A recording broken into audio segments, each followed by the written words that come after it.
ሰላም ጤና ይስጥልኝ እንዴት ሰነበታችሁ የተወደዳችሁ የኢትዮጵያ ሚዲያ ቤተሰቦች የኮርሴ ተማሪዎች እንዴት ናችሁ እግዚአብሔር ይመስገን በጣም ደህና ነኝ በዛሬው ዕለት እንግዲህ ባለፈው ሳምንት የጀመርነውን ስድስተኛይቱን ኢትዮጵያ የሐዋርያት ማህበር ወይንም የአፖስቶሊክ ኮሚዩን እንጨርሳለን ሁለተኛውን ክፍል ከሐዋርያት ማህበር ጋር ተያይዞ ወይንም ከሌሎችም ኢትዮጵያዎች ጋር ተያይዞ ያለው ጉዳይ እንደው በቀላሉ የሚያልቀው ነው አይደለም መጨረስ ስላለብን ግን ዛሬ እንጨርሳለን ኮርሱ እንግዲህ እየተገባደደ ነው እስካሁን ድረስ እየተከታተላችሁ ያላችሁ ብዙዎች እንደሆናችሁ አውቃለሁኝ እጅግ በጣም አርጌ አመሰግናለሁ ማለት እንደውም ፈልጋለሁኝ ባለፈው ሳምንት የነበረውን የተወሰነ ነጥብ ላስታውሳችሁና ወደ ዛሬው ክፍል እንገባለን ምንድን ነበር ያወራነው እንግዲህ የሐዋርያት ማህበር ስድስተኛው ኢትዮጵያ ናት ብለናል አዲስ ወደ ኮርሱ የገባችሁ ካላችሁ ወደ ኋላ ሄዳችሁ ማየት ትችላላችሁ አምስቱ ኢትዮጵያዎች ምን ነበሩ የሚለውን የሐዋርያት ማህበር የምንለው ከቤተክርስቲያን ተነጥሎ የሚታይ አይደለም ጽዮን ቤተክርስቲያን ጽርሐ ጽዮን በሚባለው በቅዱስ ማርቆስ እናት ቤት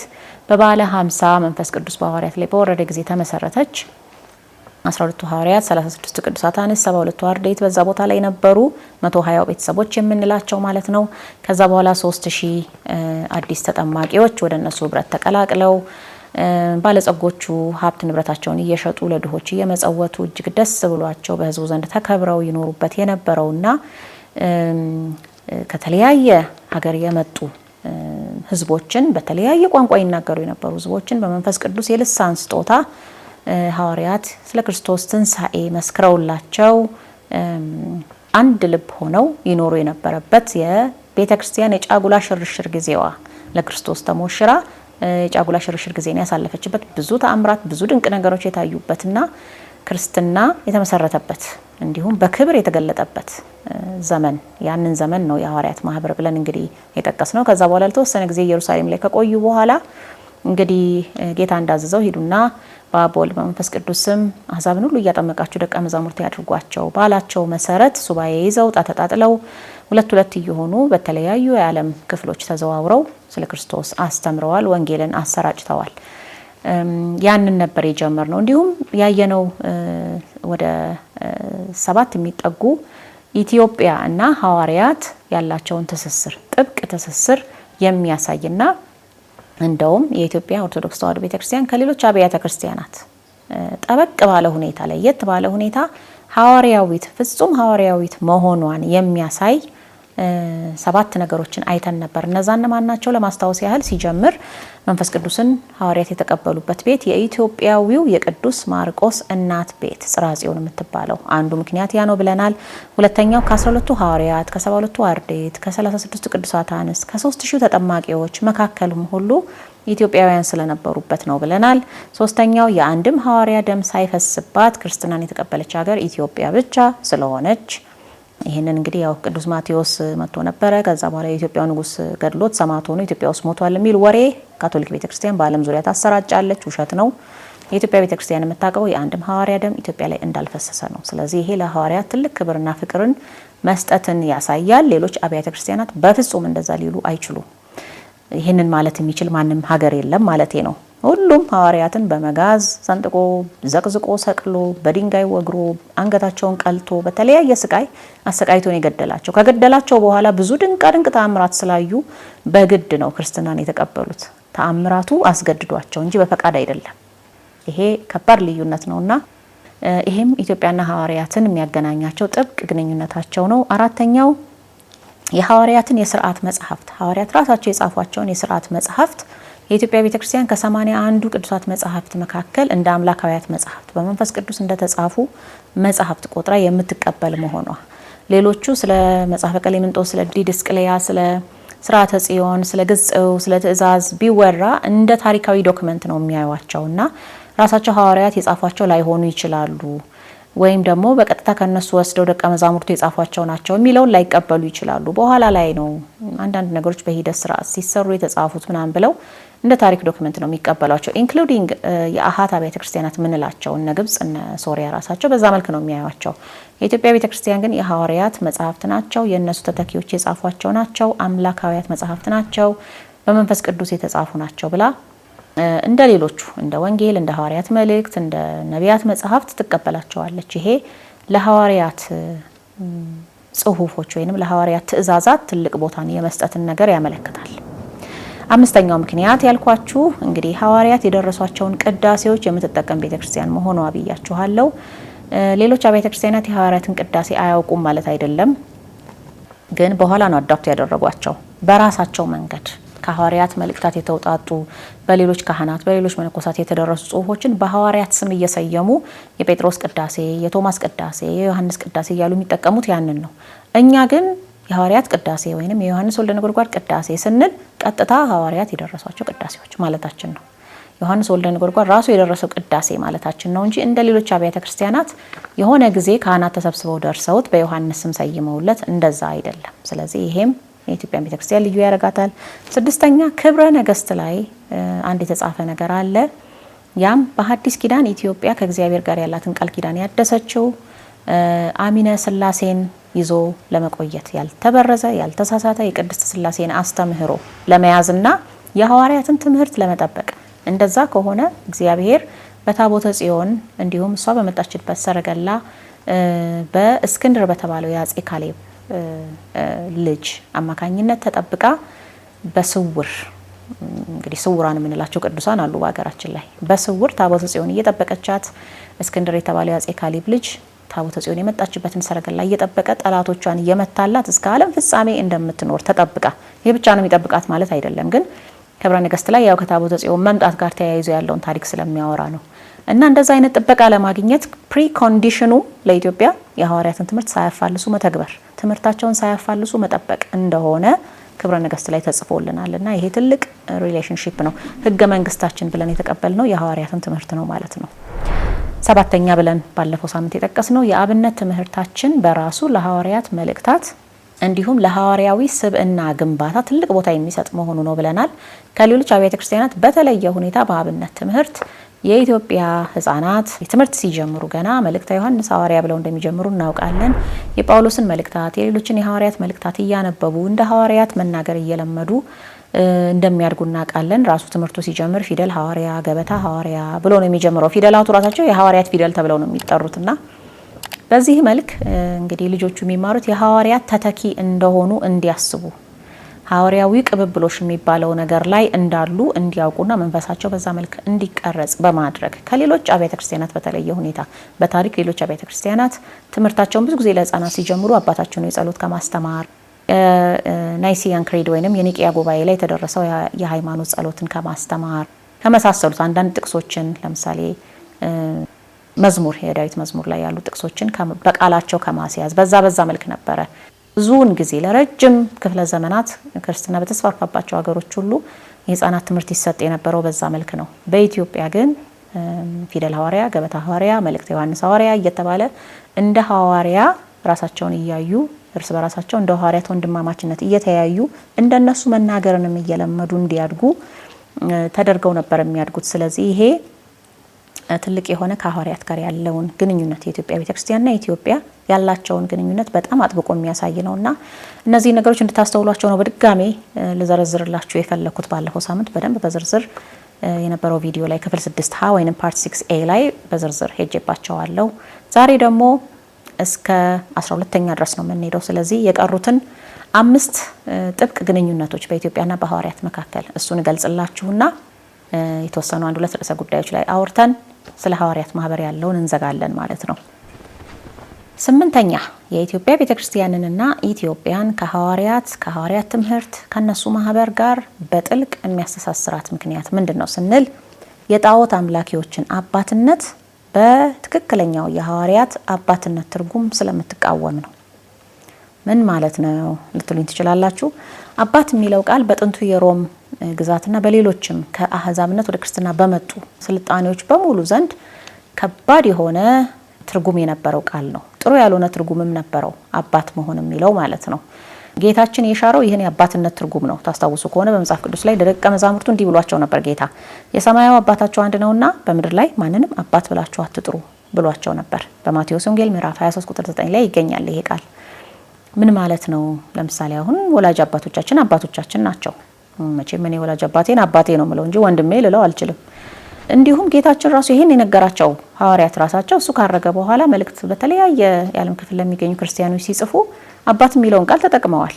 ለምሳሌ አባቶቻችን ነቢያት፣ የአባቶች አለቃ ቅዱስ ዳዊት፣ አባታችን አብርሃም እያለ ጽፏል ብዙ ነገሮችን ቅዱስ ጳውሎስ። ሌሎቹም እንደዛው። እንዲሁም ልጆቻችን ብለዋል ደግሞ በወንጌል ለወለዷቸው ልጆቻችን እያሉም ጽፈዋል። ጥቂት ምሳሌ ለማየት ያህል ቅዱስ ጳውሎስ ለቆሮንቶስ ሰዎች በጻፈው የመጀመሪያ መልእክቱ እንዲህ ብሏቸው ነበር። ይህንንም የጻፍኩላችሁ ላሳፍራችሁ አይደለም፣ ልጆቼና ወዳጆቼ እንደመሆናችሁ ለመክራችሁና ላስተምራችሁ ነው እንጂ እኔ ለሁላችሁ ቤዛችሁ ነኝ፣ እናንተ ግን አላሳፈራችሁኝም። በክርስቶስ ብዙ መምህራን ቢኖሯችሁም አባቶቻችሁ ብዙዎች አይደሉም። እኔ በኢየሱስ ክርስቶስ ትምህርት ወልጃችኋለሁና በማለት ራሱን አባት እነርሱን ደግሞ በክርስቶስ የወለድኳችሁ ብሎ እንዲሁም ሌሎች አባቶችም እንዳሏቸው ብዙ ባይሆኑም እንኳን አባቶች አሏችሁ ብሎ ይህንን ነገር ሲገልጽላቸው እናያለን። ምናልባት ሐዋርያት በቁጥር ትንሽ ስለሆኑ ያንን ማለቱ ሊሆን ይችላል። ትንሽ ናቸው አባቶቻችሁ ያላቸው ማለት ነው። ለፊልጵስዩስ ሰዎች በጻፈው መልእክቱ ደግሞ ስለ ጢሞቴዎስ እንዲህ ብሎ ጽፎላቸው ነበር። ልጅ አባቱን እንዲያገለግል በወንጌል ትምህርት እንዳገለገለኝ የዚህን ሰው ጸባዩን ታውቃላችሁ በማለት በፊልጵስዩስ ምዕራፍ 2 ቁጥር 22 ላይ ራሱን እንደ አባት ጢሞቴዎስን ደግሞ እንደ ልጁ አድርጎ ጽፎላቸዋልና ሌሎቹም ሐዋርያት እንዲህ አይነት አገላለጽ ተጠቅመዋል። ሐዋርያው ቅዱስ ዮሐንስ ራሱ ልጆች ሆይ እጽፍላችኋለሁ እያለ የሚገልጽባቸው ቦታዎች አሉና ልጆች ሲል ሕፃናት ማለቱ አይደለም። በወንጌል የወለድኳቸው የመንፈስ ልጆቼ ማለቱ ነው። ገና እያደጋችሁ ያላችሁ በክርስትና ማለቱ ነውና አባትና ልጅ የሚለውን አጠራር አልተውትም። ግን ከሮሙ አይነት አባትነት ይለያል። በዛ ሰዓት ይታወቅ ከነበረው አባትነት ማለት ነው። እንዴት የሚለውን እኔ እንግዲህ ጌታችን የሰረዘው አባትነት ይሄን የሮሙን አይነት ወይንም ሌሎች አህዛብ የጣዖት አምላኪ ስልጣኔዎች የነበራቸውን አይነት አባትነት ነው። ሌላ አይነት አባትነትን ነው ለሐዋርያት የሰጠው ማለት ነው። ሐዋርያት ለዓለም ሕዝብ በወንጌል በመውለድ አባቶቹ ናቸው። አባቶቻችን ሐዋርያት የምንለው ለዛ ነው። እነሱ ደግሞ ከነሱ በፊት የነበሩትን ነቢያት ወይንም አባቶች የቀደሙ አባቶች የሚባሉትን እና አብርሃምን አባቶቻችን ይላሉ። ይሄ በክርስቶስ መስመር በእግዚአብሔር በእውነተኛው አምልኮት መስመር ከትውልድ ትውልድ ሲመጣ የነበረውን የትውልድ ቅብብሎሽ ሐዋርያዊ ቅብብሎሽ የምናነሳበት መንገድ አባትና ልጅ የሚለውን ነገር በትክክል ይገልጻል። ግን አባት ተብላችሁ አትጠሩ ሲል ጌታ እንደ ሮማውያን ያለውን አባትነት ሲሽረው ነው። በሮም ምን አይነት አባትነት አለ መሰላችሁ? አንድ ሮማዊ አባት በጥንቱ ጊዜ ማለት ነው የገዛ ልጁን የመግደል ስልጣን አለው። አይገርምም? አባት የዛን ያህል ፓወር ነበረው። ካላስደሰተው ያ ልጅ በጣም አስቸጋሪ ልጅ ከሆነበት የመግደል መብት ነበረው። ምናልባት ማህበረሰቡ ለምኖት ካላስተወው በቀር እንደዛ አይነት ነገሮችም ነበሩ። እንደ ባሪያ ቀጥቅጦ የመግዛት መብት አለው። ለአባቱ የማገልገል ልጁ እንዲያገለግል የማድረግ በጣም በጣም በጣም ዲፕሊ ኤንድ ዲሞኒካሊ ፓትሪያርካል ሲስተም ነበረ። ሰይጣናዊ በሆነ መንገድ ነበረ የአባታዊ ስርዓት የነበረው በዛን በሮም ግዛት ውስጥ ማለት ነው። ምናልባት ባቢሎንም ውስጥ እንደዛው ነበር ሊሆን ይችላል፣ ወይንም የጥንቷ ግብጽ የፈርዖኗ ግብጽ ውስጥ ሊኖር ይችላል። ጣዖት አምልኮ ባለበት ቦታ ሁሉ እንዲህ አይነት የተሳከረ አይነት አባትነት ነበረ። የሮም አባት ልጁን እዳ ካለበት የእዳው ማቃለያ አድርጎ በባርነት መስጠት ይችላል። ልጁን ትዳሩን እንዲፈታ የማዘዝ መብት ነበረው አባት። እናት ይሄ ሁሉ መብት የላትም በልጆቿ ላይ። አባት መብት አለው። እናት እንኳንም አልኖራት። አባትየው በህይወት እስካለ ድረስ ልጁ ያፈራው ሀብት በሙሉ አባትየው ነው። ልጁ ለምን 40 ዓመት አይሆነውም 50 ዓመት አይሆነውም። አባትየው በህይወት እስካለ ድረስ ልጁ ያፈራውን ሀብት የመውሰድ መብት አለው አባትየው የሚባል ድራማ በሮም ላይ ከባድ ነበረ ማለት ነውና ለምሳሌ ከልጁ ላይ ንብረት ወስዶ ለምሳሌ ልጁ ካላስደሰተው የበኩር ልጁ ነው እንበል ያወረሰውን ሀብት ከሱ ላይ ይወስድና ወይንም ያፈራውን ሀብት በሙሉ ነጥቆ እሱ ለሚፈልገው ለሌላ ወንድ ልጁ ወይንም ለሌላ ከሌላ ሴት ለወለደው ልጁ ምናምን መስጠት ይችላል። ማንም ጠያቂ የለበትም። እንደተባለው እንግዲህ ፍቅር፣ ህሊና የሚባሉ ነገሮች ካላገዱት በስተቀር ህጉ ይፈቅድለታል። ስርዓቱ እንደዛ ነበር። ልጅየው ደግሞ ለአባትየው ስልጣን ተገዢ የመሆን ግዴታ ነበረበት። እናም ኢቭን አባትየው ሸምግሎ ልጁ ትልቅ ልጅ ሆኖ ሴናተር ሆኖ ሴኔት ውስጥ ተሰሚነት ያለው የሮም ባለስልጣን ቢሆን ራሱ ማለት ነው እሱ ላወጣው መመሪያ አባትየው እንደ ማንኛውም ሮማዊ መገዛት ቢኖርበትም ልጅየው ቤት ሲሆን በፋሚሊ ማተር ፕራይቬት ማተር ላይ ግን ስቲል አባትየው ነው ስልጣን ያለው። ስለዚህ ስልጣን መያዙ በራሱ ከግል ጉዳዮቹ ሊያድነው አይችልም። ኮንስታንት ድርድር ወይንም የአባቱን ፌቨር የማግኘት ነገር ምናምን ግዴታ ሁሉ አለበት ማለት ነው። ሴት ልጅ ከሆነች እስካል ይሄው ልግ በሷ ላይ ይሰራል። የማይሰራው ለባርነት መሸጥ የሚለው ብቻ ነው። ምክንያቱም ሴቶች በአቅማቸው እንደ ወንዶች ያህል በባርነት የማገልገል ጉልበት ላይ ኖራቸው ይችላል። ፕሮቴክቲቭ ይሆናል አባትየው። ከዛ ውጪ ግን ምንም ማንን አገባች፣ ምን ወረሰች፣ የት ሄደች፣ የት ገባች፣ የት ወጣች የአባትየው ስልጣን ነው ሙሉ በሙሉ። ይህ አባት ስልጣን የሚጀምረው ገና ህፃኑ ሲወለድ ነው። ሲጀምር ሚስትየው ወይንም እናትየው ወለደች፣ ህፃኑ ይመጣል፣ አባትየው እግር ስር ይቀመጥለታል። ካነሳው ተቀብሎታል ማለት ነው። አይቶት ካልፈለገው ልጁ ይጣላል ወይ ለባርነት ይሸጣል፣ ወይንም ደግሞ ብቻውን ይተውና በብርድና በቁር በመናምን እንዲሞት ይደረጋል። አባት የዚህን ያህል ስልጣን ነበረው። ስለዚህ አባት የሚለው ነገር በጣም የሚፈራ ቃል ነበረ። የሚገርማችሁ የሮም ቄሳሮች አባት ብለው ነበር ራሳቸውን የሚጠሩት። የሀገሩ አባት ፋዘርላንድ ነበር የሚባለው። የሮም ግዛት ጠቅላላ ፋዘርላንድ ነው። ቄሳሩ አባት ነው። አባት ሆነ ማለት ደግሞ አልቲሜት ፓወር አለው በሰዎች ላይ። ከሱ በላይ ህግ የለም። ከሱ ውሳኔዎች በላይ የሆነ ህግ የለም። ይሄ ነገር በጣም አብሶሉት ሲሆንባቸው ትንሽ ነገሩን ባላንስ ለማድረግ የቼክ ኤንድ ባላንስ የሚባለውን ሲስተም ለማምጣት ከኤምፓየርነት ወደ ሪፐብሊክነት እንድትመጣ የተወሰነ የሚኒስትሮች ምክር ቤት ምናምን የሚመስል አይነት የሴኔት ሲስተምን ኢንትሮዲዩስ ሊያደርጉ ሞክረዋል በጥንቱ ጊዜ። ግን ስቲል ጄኔራሎቹ፣ ቄሳሮቹ፣ ሴናተሮቹ ምናምን አባቶች ወንዶች ያላቸው ስልጣን አንዱ ባንዱ ላይ ያለው ስልጣን እስከታች ይሄድና ሴት፣ ደሃ፣ ልጅ፣ ወጣት ምናምን የተባለው በሙሉ እርግጥ የተደረገ ይሆናል ማለት ነው። እና ባለስልጣናትና ቄሳሩ የነበራቸው ፓወር እጅግ በጣም አስቀያሚ ነበረ። የጣዖት ካህናትም እንደዛው ከባድ ስልጣን አላቸውና ጌታችን ይሄንን አባትነት ሊቃወም ነው የመጣው ብንል ሁሉ ማጋነን አይሆንም። ታስታውሱ ከሆነ ለዛ ነው እንግዲህ ከጲላጦስ ጋር ለፍርድ በቀረበ ጊዜ ተናገር እንጂ ልገልህም ላድንህም ስልጣን እንዳለኝ አታውቅምን ሲለው ጲላጦስ ከሰማይ አባቴ ካልተሰጠህ በቀር አንዳች ልታደርግ አትችልም ከራስህ ብሎ የተናገረው ለዛ ነው። በሰማይ ሌላ አባት አይደለም አባት እያለው ነው። እና እንደው አባት የሚለው ነገር ብዙ ተደጋግሞ ተነስቷል በወንጌል ላይ አይደል?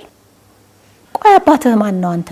አባቱ ዮሴፍ አይደለም እንዴ? ዮሴፍ ደግሞ አናጺ አይደለም እንዴ? ይሄ አባት የሚሉትን ቄሳራዊ አይነት ስልጣን ያለው ሰው አይደለም መቼም ዮሴፍ። ይሄን ያህል የሚያስፈራ አርዳ አንቀጥቅጥ የሆነ ሰው አይደለምና ይሄ አባት የሚለን የት ነው ያለው የሚለው ጥያቄ የብዙዎች ጥያቄ ነበረ። ደቀ መዛሙርቱም ጠይቀውታል። አባትህን አሳየና ይበቃናል አሉት። ዌር ኢዝ ዘ አልቲሜት ኦቶሪቲ ማለታቸው ነው። የሞት ፍርድ መፍረድ የሚችለው መቀጥቀጥ የሚችለው እንደ ልቡ ስልጣኑን ማንም ሊገሰው የማይችለው ማንም ጠያቂ የሌለበት ዘ አልቲሜት ኦቶሪቲ ማን ነው አሳየን ሲሉት ይሄን ያህል ዘመን ከእናንተ ጋር ስኖር አላወቃችሁኝም ምን ሲላቸው ግራ ተጋቡ። እኔው ነኝ፣ አብ ማለት ልቤ ነው፣ መንፈስ ቅዱስ እስትንፋሴ ነው፣ እኔ ቃል ነኝ የሚለውን ነገር እንግዲህ በዛ ሰዓት ለማስተማር የጀመረበት ጊዜ ነው ማለት ነውና አባት የሚለውን ኮንሴፕት ለማስረዳት በጣም እስኪ በዚህ አይን ሆናችሁ እስቲ ወንጌሎችን አንብቧቸው። ዮሐንስ ወንጌል በተለይ አባቴን ብታውቁት እኔም ታውቁኝ ነበረ ይላቸዋል። ይሄኛውን አባትነት እየሻረባቸው ነው። እነሱ የሚያውቁትን አባትነት ይሄን የጣዖት አምልኮውን አባትነት እየሻረባቸው ነው። ሌላ አይነት አባትነት እንዳለ እያሳያቸው ነው። እና ወደ አባቴ እሄዳለሁ የሚለን ምንድነው?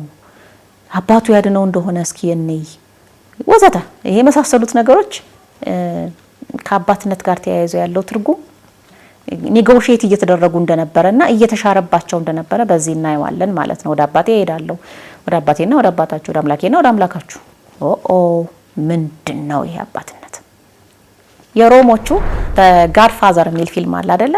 ይሄ በቃ ኦልሞስት የማምለክ ያህል አንድ ሰው ስልጣን ሲኖረው በአንድ የማፊያ ግሩፕ ውስጥ የዛን አይነት አባትነት ነው የሚያውቁትና ያንን ይዘው ሐዋርያት ወደ ወንጌል እንዳይመጡና ወደ ሌላ አይነት ችግር እንዳይፈጠር እያቋረጠው ነው ማለት ነው ክርስቶስ። ለዛ ነው አባት ተብላችሁ በምድር ላይ እንዳትጠሩ አባታችሁ አንድ ነው እናንተ ሁላችሁም ወንድማማቾች ናችሁ ያላቸው ለዛ ነው እንጂ በወንጌል የሚወልዱት ምእመን የመንፈስ ልጆች የማይኖራቸው ሆኖ ቀርቶ አይደለም ማለት ነው። እና በዚህ ሁሉ ውስጥ አባት የሆነው ማን ነው ስንል ዲያብሎስ ነው። ምክንያቱም የጣዖት ኃይል ከቄሳሮቹ ጋር ነበረ። ለዛ ነው የሚያንቀጠቅጣቸው። በእኛ ሀገርም ውስጥ አለ። ለምሳሌ ባለ ውቃቢ ባለ ካዳሚ ምናምን ቤተሰብ ውስጥ አባትየው ላይ ያለ ዛር ምናምን ልጆች ላይ በጣም ከባድ የሆነ ተጽዕኖ ሊያሳድር ይችላልና ስለነ ጠቋር ስለነ ዛር ብዙ አውቀናል አይደል? ስለዚህ ያ ነው አባት ሆኖ ይጫወትባቸው የነበረው። ፈሪሳውያን ሰዱቃውያን ራሳቸው ረበናትም የዛን አይነት አባትነት ነበር በህዝቡ ላይ ፕራክቲስ እያደረጉ የነበረው። ከሐዋርያዊ አባትነት ይለያል፣ ከክርስቶሳዊው አባትነት ይለያል።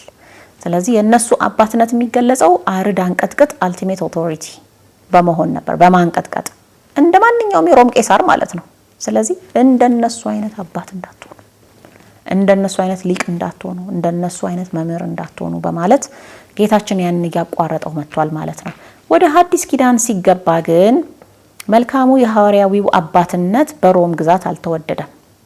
ያው ቅዱስ ጴጥሮስና ቅዱስ ጳውሎስን ለምን አይነት ሰማዕትነት እንዳበቃቸው እናውቃለን። የሚፈለገው አይነት አባትነት በምን መልክ ተገለጸ? በኋላ ፖፕ በሚለው መልክ መጣ። ሃይብሪድ ነው። ከኛ ከኦርቶዶክስ ተዋሕዶ እምነት ተከታዮች በተለይ ከኢትዮጵያውያን እይታ አንጻር የቫቲካን ፖፕነት ሃይብሪዳይዝድ ነው። ክርስትና ይመስላል ግን ቄሳራዊ አባትነት ነው በውስጡ ያለው። በምን መልክ ካላችሁ ፖፑ አይሳሳትም የሚለው ነገር አለ አይደል? አንደኛ ያ ነው። ሁለተኛ ደግሞ በፖፑ ስር ያሉት ካርዲናል ምናምን ቢሾፕ እንደዛ የሚባሉት በጠቅላላ ታማኝነታቸው ለፖፑ ነው። በኢትዮጵያ ቤተክርስቲያን ደግሞ እንደዛ የሚባል ነገር የለም። ለምሳሌ የግብጽ ኦርቶዶክስ ተዋሕዶ ቤተክርስቲያን ፓትሪያርክ፣ የኢትዮጵያ ኦርቶዶክስ ተዋሕዶ ቤተክርስቲያን ፓትሪያርክ፣ የኤርትራ፣ የህንድ፣ የሶሪያ ብንል ፓትሪያርኮቻቸው የሃይማኖት አባቶቻቸው ወንድማማቾች ናቸው እንጂ አርድ አንቀጥቅጥ የሆነ በመሃላቸው አንድ ተነስቶ ለኔ ነው ታማኝነታችሁ፣ የእናንተ አሌጂያንስ ከኔ ጋር ነው፣ ሎያልቲያችሁ ለኔ ነው የሚል የለም። እናንተ ሁላችሁም ወንድማማቾች ናችሁ የሚለውን አክብረው ነው የያዙት። በሮም ግን እንደዛ ብሎ ነገር የለም። ሁሉም በሮም ስር ካልገባ ክርስቲያን አይደለም። ለረጅም ጊዜ ስለ ኢትዮጵያ ሲጻፍ ለምሳሌ ዩቶፒያ ኢቭን ቶማስ ሞር የጻፈው ማለት ነው ክርስቲያኖች አይደሉም ብሎ የጻፈው በፓፓው ስር ያልሆነ ሰው ክርስቲያን ተብሎ ስለማይቆጠር ነው። ይሄ የቄሳር አይነት አባትነት ነው እንጂ የሐዋርያት አይነት አባትነት አይደለም። እናም እስካሁንም ድረስ ኢየሱስ ክርስቶስን አታውቁትም የምንባለው እኛ በሮም ስር ስላልገባን ነው። ሌሎችም ፕሮቴስታንቶችም እንደዛ ቢሉን በተዘዋዋሪ የሮምን ቋንቋ ነው እየተናገሩ ያለው። ሮም ቫቲካን ስር አልገባችሁም፣ ምዕራባውያን ጋር ያለው ይሄ የመጨረሻው የስልጣን ሃይራርኪ ላይ ለዛ እጃችሁን አልሰጣችሁም ነው። በምድር ደግሞ እኛ አባት የለንም። ይሄንን ነው እያልን ያለ ነው። ሐዋርያት ሲሾሙ መንፈስ ቅዱስ ነው የሾማቸው። በኢትዮጵያ ኦርቶዶክስ ተዋሕዶ ቤተክርስቲያን እይታ ሲኖዶስ ተጠሪነቱ ለመንፈስ ቅዱስ ነው፣ ለፓትሪያርኩ አይደለም። ፓትሪያርኩም ጭምር ለሲኖዶስና ለመንፈስ ቅዱስ ለቤተ ክርስቲያን ነው ተጠሪነቱ እንጂ ሁሉም ጳጳሳት ለርዕሰ ሊቃነ ጳጳሱ ተገዢዎች ይሆናሉ፣ ነፍሳቸውን ለሱ አሳልፈው ይሰጣሉ የሚባል ነገር የለም። በሮም ግን አለ። ለምሳሌ አንድ ጄዚዩት ሞንክ እንግዲህ አሁን አሻሽለውት ከሆነ አላውቅም፣ መሰራርታቸው ምናምን ሲታይ ግን ልክ ድሮ አንድ ሮማዊ ወታደር ለቄሳሩ ወይንም ለጄኔራሉ የሚያሳየውን አይነት ታማኝነት ማሳየት አለበት። ይሄ በክርስትና ውስጥ አይሰራም። በፍቅር ነው እንጂ በኃይል የሚባል ነገር የለም። አንደኛ። ሁለተኛ ሁልጊዜም የፈለገ ርዕሰ ሊቃነ ጳጳሳት ፖፕ፣ ፓትሪያርክ ምን ቢሆን ያ ሰው ነው፣ ይሳሳታል ተብሎ ነው የሚታመነው። ስለዚህ መንፈስ ቅዱስ ነው አልቲሜት ኦቶሪቲ፣ በሰማይ ያለው አባት ነው የሚባለው።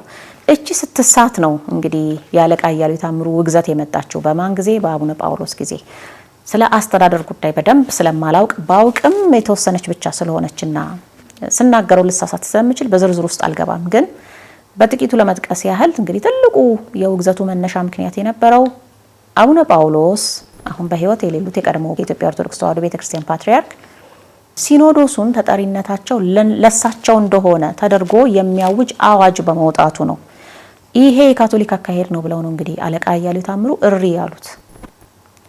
አንድ ሲኖዶስ ተጠሪነቱ ለቤተክርስቲያን ለመንፈስ ቅዱስ ነው እንጂ ለአንድ ፓትሪያርክ ሊሆን አይችልም። እንደዛ ከሆነ ፓትሪያርኩን ወደ ጣዖትነት ደረጃ ከፍ አድርገናል ማለት ነው። እንደዚህ አይነት አባትነት የለም ብለው ነው የተቃወሙት። ይሄንን ለረጅም ጊዜ የኢትዮጵያ ቤተክርስቲያን ይዛው የኖረችው አቋሟ ነው። እናም ወንድማማችነት ነው ሊኖር የሚችለው ከሮም ፖፕ ጋር ወንድማማችነት ሊኖር ይችል ይሆናል፣ ያውም በአንድ ሃይማኖት ለመሆን እድሉ ከተገኘ ማለት ነው። አለዚያ እኔ ላንተ ታማኝ ነኝ፣ እኔ ላንተ አገልጋይ ነኝ፣ እኔ ያንተ ተገዢ ነኝ፣ እኔ ላንተ ሪፖርት አደርጋለሁ የሚባል ይሄ ዘጋድ ፋዘር አይነት የማፊያ አደረጃጀት እሱ ምድራዊ አባትነት ነው። ይሄንን ነው ጌታችን ያስጠነቀቀው። የኢትዮጵያ ቤተክርስቲያን ሁሌ የምትቃወመው ይሄንን ነው። ወደ ኋላ መለስ ስንልም ራሱ በቄሱ ዮሐንስ ዘመን ይሄንን አይነት አባትነት ቤተክርስቲያን ተቃውማለች። ያ ተቃውሞ እንዳለ ስለሚያውቁ ነው ዘ ፕሬስተር ጃንስ ሌተር ተብሎ ገና በ1168 ምናምን የተጻፈው ደብዳቤ ዓመተ ምሕረቱን ቼክ አድርጉት ለመጀመሪያ ጊዜ አውሮፓ ደረሰ ከፕሬስተር ጃን ሀገር የተባለው ደብዳቤ ማለት ነው። ማን እንደጻፈው አይታወቅም። ፎርጀሪ ነው ይባላል። ፎርጀሪም ቢሆን ግን ስታነቡት ውስጡ በጣም ነው የሚገርማችሁ። ሲጀምር ምን ብሎ ነው የጀመረው መሰላችሁ? እናንተ የሮሜ ባይዛንታይንና የግሪክ ነገስታት ራሳችሁን እንደ አምላክ ነው የምታዩት። በእኛ ሀገር ግን ፕሬስተር ጃን በጣም ብዙ ሀብትና ግዛት እያለው ራሱን ግን ቄሱ ዮሐንስ ብሎ ከመጥራት በላይ ሌላ አይነት እንደ ጣዖት እንደ አባት እንደ አምላክ እዩኝ አላለም ብለው ነው የጀመሩት። እና ይሄንን የዛጉዌ ነገስታት ጽፈውላቸው ነው ለማለት ይከብደኛል። በእርግጥ የኢትዮጵያ ቤተክርስቲያን ኮሚኒኬሽን አላት ከሌሎቹ ጋር ማለት ኮሚኒኬት ሊያደርጉ ይችላሉ። ግን እንደዛ ብሎ ደብዳቤ ጽፈውላቸው ላይሆን ይችላል። ግን ሌሎች አውሮፓውያንም በዛ መልክ ጽፈውት ቢሆን ኢትዮጵያ ውስጥ ከሚያዩት አንፃር የኢትዮጵያ ቤተክርስቲያን አቋም ከማወቅ አንፃር የኢትዮጵያውን ንጉስ አቋም ከማወቅ አንፃር ደብዳቤውን እንግዲህ ፎርጅ አድርገው ራሳቸው ጽፈውት እንኳን ቢሆን የኢትዮጵያ አቋም እንደሆነ ይታወቃል ማለት ነው። በዚህ በንግስና በአባትነት በፖፕነት በምናምን ላይ አልቲሜት ኦቶሪቲ እናንተ አይደላችሁም፣ አምላክ አይደላችሁም፣ ትንሽ ዝቅ በሉ፣ በጣም አብጣችኋል እየተባሉ እንደሆነ ያንም ያውቁታል ማለት ነውና ድሮም የነበረ ኮሚኒኬሽን መሆኑ ይታወቃል። ይሄ መለካዊነትን የኢትዮጵያ ቤተክርስቲያን እንደምትቃወም ድሮም ይታወቃል ማለት ነው። ስለዚህ ይሄ በጣም በጣም በጣም ኪ ፖይንት ነው። የኢትዮጵያ ቤተክርስቲያን ሐዋርያዊ የሚያደርጋት ትልቁ ፖይንት እዚህ ጋር ነው። እንግዲህ አሁን እኔ የቤተክርስቲያን እኮ ትላላችሁ አንዳንድ ቲዮሎጂ ምናምን በጣም እሱ ይመስለኛል ችግር እየፈጠረ ያለው። እንግዲህ እኔ ከዛ አካባቢ የተመረቁ ሰዎች ጋር ብዙ ችግር እያየሁኝ ነው። በጣም በጣም ሊታሰብበት ይገባል። ሌሎችም አሉ ቲዮሎጂን ባይገቡ እንደዚህ አይነት ሀሳብ የሚያንሸራሽሩ ጉባኤ ቤት ተምረናል እያሉ ሌላ ወሬ የሚያወሩ ምን አይነት ነገር አለ? ቤተክርስቲያን ሐዋርያዊት ናት እንደዚህ እንደዛ እነሱም እኮ ክርስቲያን ናቸው እንደዛ እንደዚህ እየተባለ ማለት ነው። ሐዋርያዊነት እኮ የሮምን አይነት አባትነት ይዞ አይሆንም። ልዩነቱን ማወቅ ያስፈልጋል። ዓለም አቀፋዊ ማለት በሁሉም ቦታ ቅርንጫፍ ስለዘረጋች አንዲት ቤተክርስቲያን ዓለም አቀፍ ሆናለች ማለት እኮ አይደለም። ዓለም አቀፋዊ ማለት ሁሉንም በዚያ መልክ ለማስተማር ኦቶሪቲ ያለው ከእግዚአብሔር ማን ነው? ያንን መክሊቱን ያላስነጠቀው ማን ነው? ሌላ አይነት መዋቅር የሲአይኤ መዋቅር ተፈጥሮ ዓለም አቀፋዊነት ነው ምናምን የሚባል ነገር የለም። የማፊያ አይነት አደረጃጀት ተፈጥሮ የስለላ ቅርንጫፍ በየቦታው መዋቅር ተዘርግቶ ዓለም አቀፋዊ አይባልም። ዓለም አቀፋዊ ማለት የሰውን ልጅ ወደ አዳማዊ ማንነቱ መመለስ የሚችል ጸጋ ያለው ቤተክርስቲያን ማን ነው ማለት ነው። ያ ደግሞ የኢትዮጵያ ቤተክርስቲያን ብቻ ሀብት ነው። አሃታ ቤተክርስቲያናት በተወሰነ መልኩ ይጋሩታል ያንን። እነሱም በተወሰነ መልኩ ዘረኛ እስካልሆኑ ድረስ ብቻ። አንዳንድ ጊዜ የግብጽ ኦርቶዶክስ ተዋሕዶ ቤተክርስቲያን ምእመናን ራሳቸው ለጥቁር ሕዝብ ያላቸው አመለካከት ምንድነው የሚለውን እስኪ መርመር አድርጉት። ሳምታይምስ ምንድነው ያለው እነሱ ለአይሁድነት ያላቸው አመለካከት ምንድነው? ዘረኛ እስካልሆነ ድረስ ብቻ ያንን ጸጋ ይዘን የመቀጠሉ ነገር አለን። አሁን እኛ እንግዲህ ያንን እየሸረሸርነው ነው። ቢሆንም ሙሉ ለሙሉ ግን አይጠፋም የኢትዮጵያ ሐዋርያዊነትና የሌሎች ቤተ ክርስቲያናት ሐዋርያዊ ናቸው ዓለም አቀፍ ናቸው ምናምን ስትሉ ምን ማለት ነው የሚለውን በደንብ እያሰባችሁበት ብዙም ይሄን ያህል እንደው የኢትዮጵያ የቆመችበትን መሰረት በደንብ ታረዱት መጀመሪያ። ከዛ ሌሎቹን የምታደንቋቸው በኢንፍራስትራክቸር ብቻ ይሆናል። እኔ በኢንፍራስትራክቸር ብቻ ነው ሌሎቹን ማደንቃቸው። አንዳንድ ጥሩ ኳሊቲዎች አሉ በእርግጥ። ከዛ ውጪ ግን ታሪካዊ መሰረትን አስመልክቶ የኢትዮጵያ ቤተክርስቲያን የሚያክል የለም የለም የለም የለም። ይሄን ተጠቀሙበት እስቲ በደንብ። ወደ ቀጣዩ ነጥብ ከመግባቴ በፊት እስኪ አንድ ጥያቄ ላንሳ።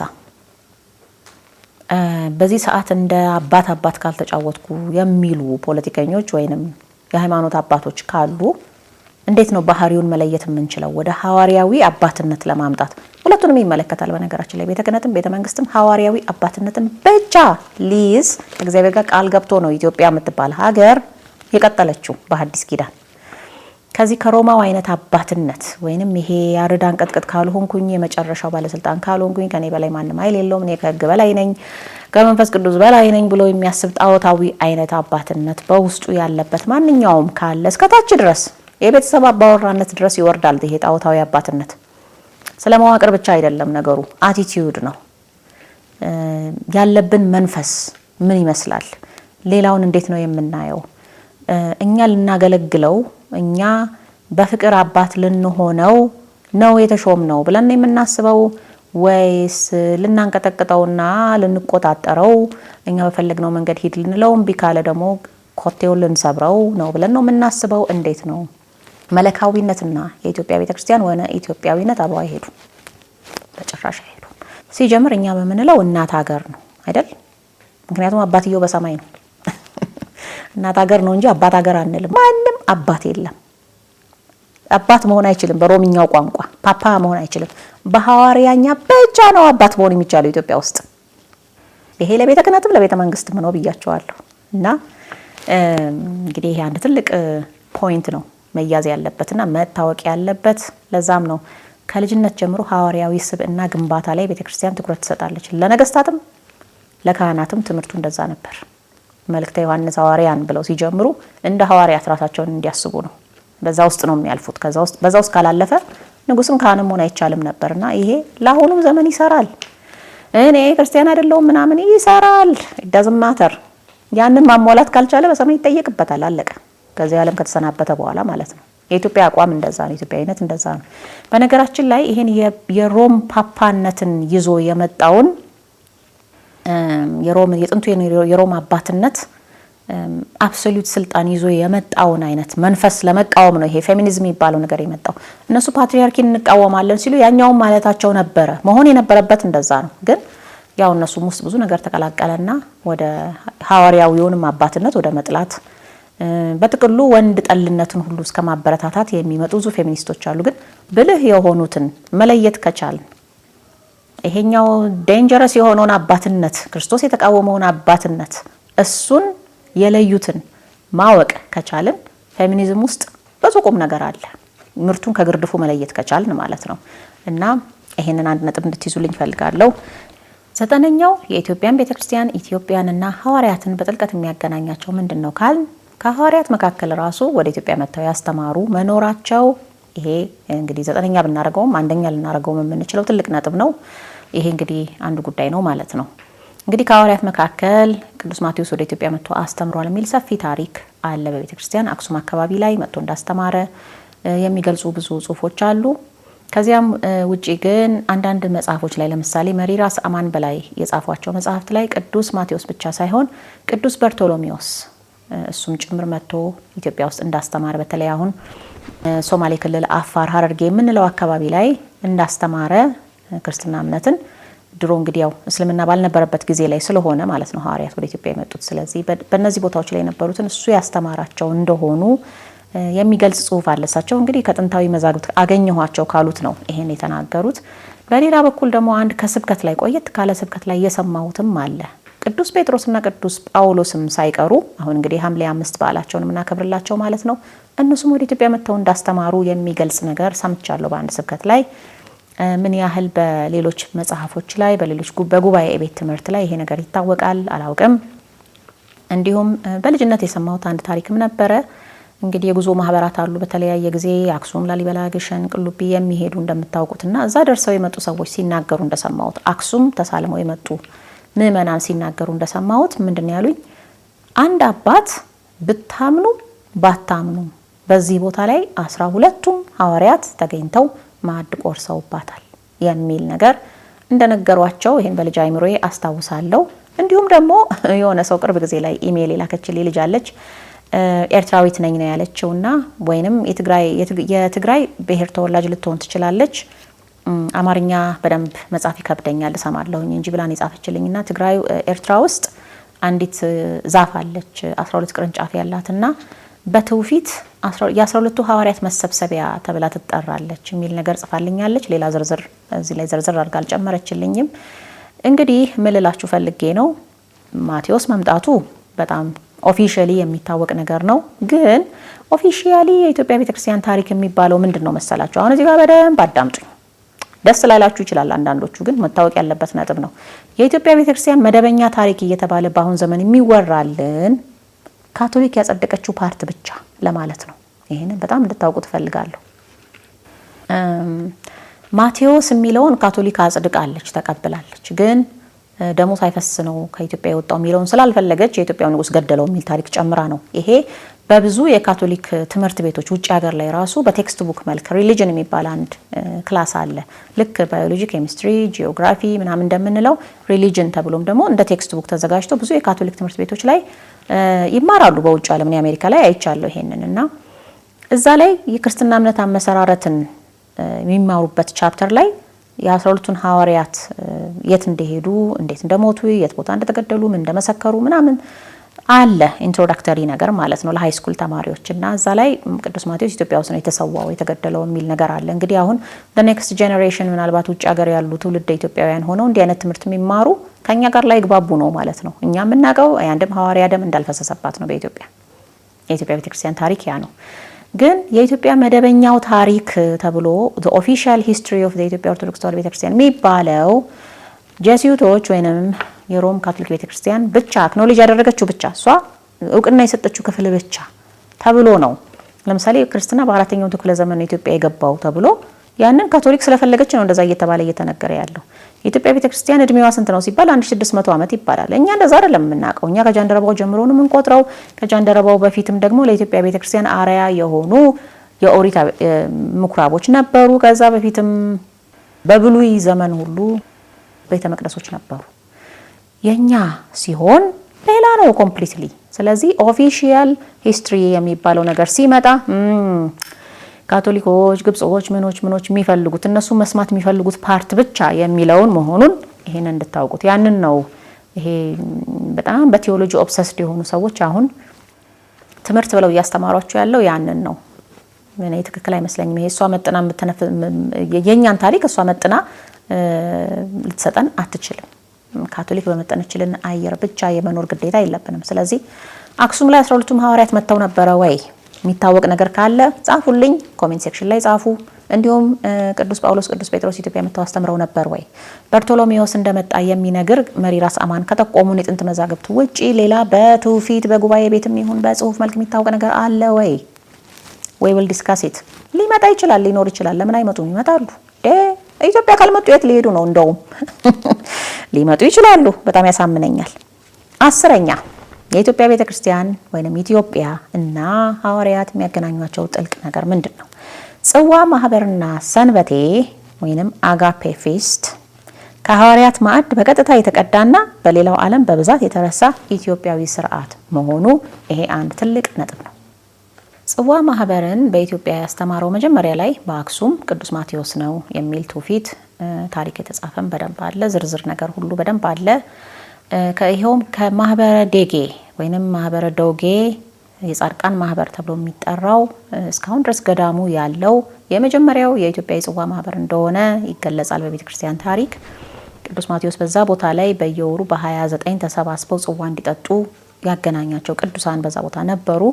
ከዚያ በኋላ እነሱ ትውፊቱን ጠብቀው በየወሩ በ29 ጽዋ እየጠጡ በጌታችን ስም በባለ ወልድ ስም እየጠጡ ሲኖሩ በኋላ ላይ ይሄ ትውፊት ሳይቋረጥ ቀጥሎ በ365 በአጼ አስፋሃ ዘመነ መንግስት ከተለያዩ የሮም ግዛቶች እንዲሁም የሮም ግዛትን ብቻ ሳይሆን ከተለያዩ ቦታዎች ነው የሚለው ብዙ ቅዱሳን ወደ ኢትዮጵያ እንደመጡ በዚያ ቦታ ላይ ቤተ ቀጢን የምትባል በአክሱም አውራጃ ቤተ ቀጢን የምትባል ቦታ ላይ አብረው ለአንድ ዓመት ከ6 ወር እንደተቀመጡ ታሪካቸው ይናገራል። በዚያ ቦታ ላይ በየወሩ በ29 የመድኃኔዓለምን ጽዋ እየጠጡ ይኖሩ የነበሩት ቅዱሳን ጋር ተቀላቅለው እነሱም ሲኖሩ ጥሩ አይነት ፍቅር፣ ጥሩ አይነት መንፈሳዊ ህይወት ስለነበራቸው እንደውም እንደደላቸው ሁሉ ፊል አደረጉ፣ ተመቻቸውና ምኑን መናኞች ሆን ይሄማ ምናኔ አይደለም ብለው ምን እናድርግ ብለው ሱባኤ ወደ እመቤታችን ሲገቡ የተለያየ በዓት ላይ የብቻቸው ሆነው እንዲጸልዩ ነገረቻቸው። ስለዚህ በዓት ላይ የብቻቸው አድርገው እየጸለዩ በሰንበት ቀን እየተገናኙ ሰንበቴ የሚባለውን ደግሞ ልማድ እነሱ ጀመሩት። በእርግጥ በህብረት ማዕድ መቁረስ ይሄ በሐዲስ ኪዳን ብቻ ነው የነበረው ማለት አይደለም። ከዛ በፊትም ኦሪት በኢትዮጵያ ውስጥ ነበረ። እንደምናውቀው ደግሞ በኦሪቱ ስርዓት ብዙ የማህበር ማዕድ አለ። በመገናኛው ድንኳን ፊት ተሰብስቦ ካህናቱ፣ ሌዋውያኑ የሚበሉት ሽማግሌዎች ተሰብስበው የሚበሉት የህብረት ማዕድ አለ። እንደውም ከዛም በፊትም ራሱ ደግሞ በኢትዮጵያ ህብስተ አኮቴት፣ ጽዋ በረከት በመልከ ጼዴቅ ምክንያት ይታወቅ ነበር። ስለዚህ ይሄ የህብረት ማዕድ የጽዋ ማህበርን የሚመስል የህብረት ማዕድ ነገር ይታወቅ ነበረ። በሐዲስ ኪዳን ግን ጸንቶ የበለጠ ቀጠለ። በሐዋርያት ማህበር ምክንያት ትልቅ ዋና የአምልኮት መገለጫ ሆኖ ከቅዱስ ቁርባን ቀጥሎ በሁለተኛ ደረጃ ይሄ ነገር መጣ ማለት ነውና በዚህ መልክ ሲኖሩ እንግዲህ ማህበረ ጻድቃን የደጋጎች ማህበር ማለት ነው። ማህበረ ዶጌ ወይንም ማህበረ ዴጌ ሁለቱንም አይነት አጻጻፍ አይቻለው።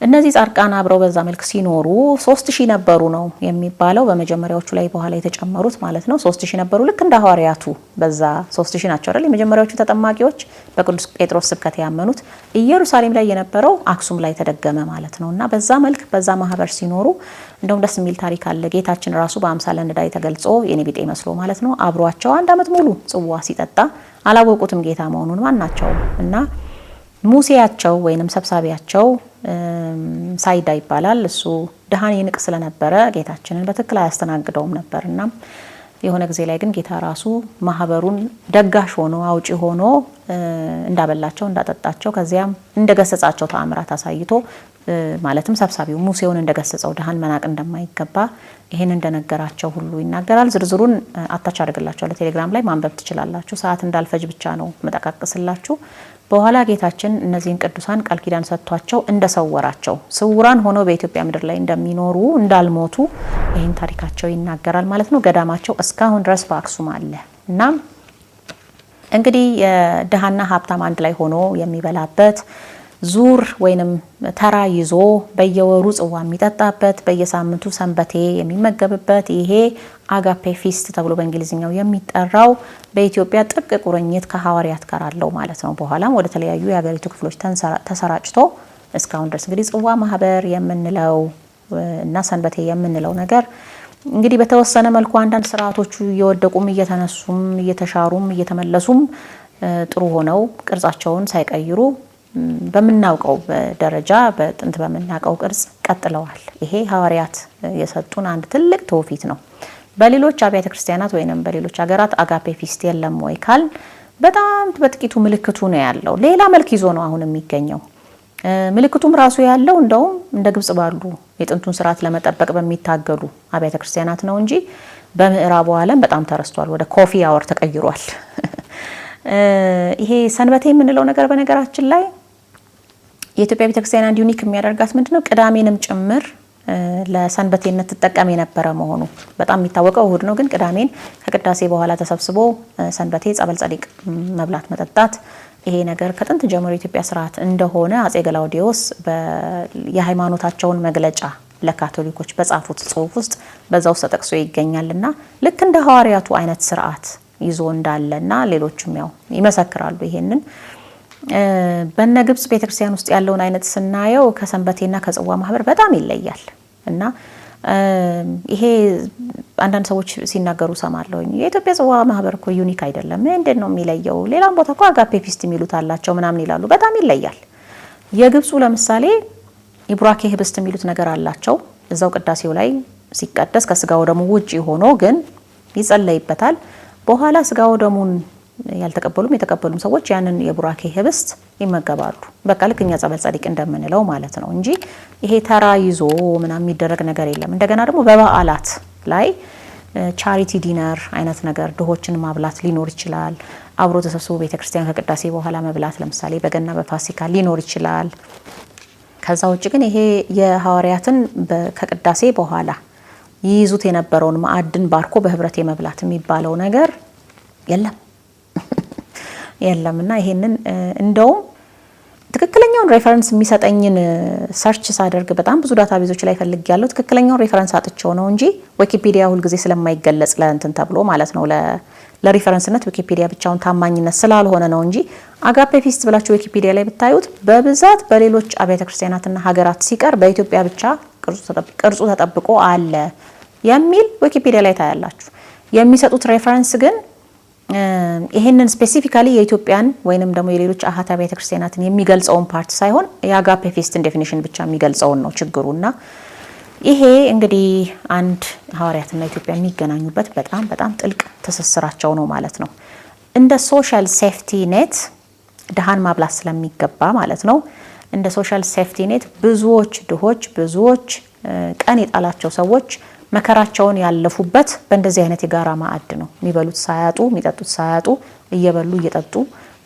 ከሌሎች ጋር ቀን ካልጣላቸው ሰዎች ጋር ክፉ ቀንን ማለፍ የቻሉበት ወንድማማችነት እህታማችነት ይሄ ጽዋ ማህበርና የሰንበቴ ስርዓት ነው እንዲሁም ሌላው የዝክር ስርዓት በሙሉ ማለት ነውና ያንን ነው እንግዲህ ያሳድገን ወደ ትልቅ የሴኩሪቲ ሲስተም መለወጥ እንችል የነበረው አሁንም አለ እግዚአብሔር ይመስገን ግን ሌላ የተለየ ስርዓት ይመጣልናል ብለን አናስብ።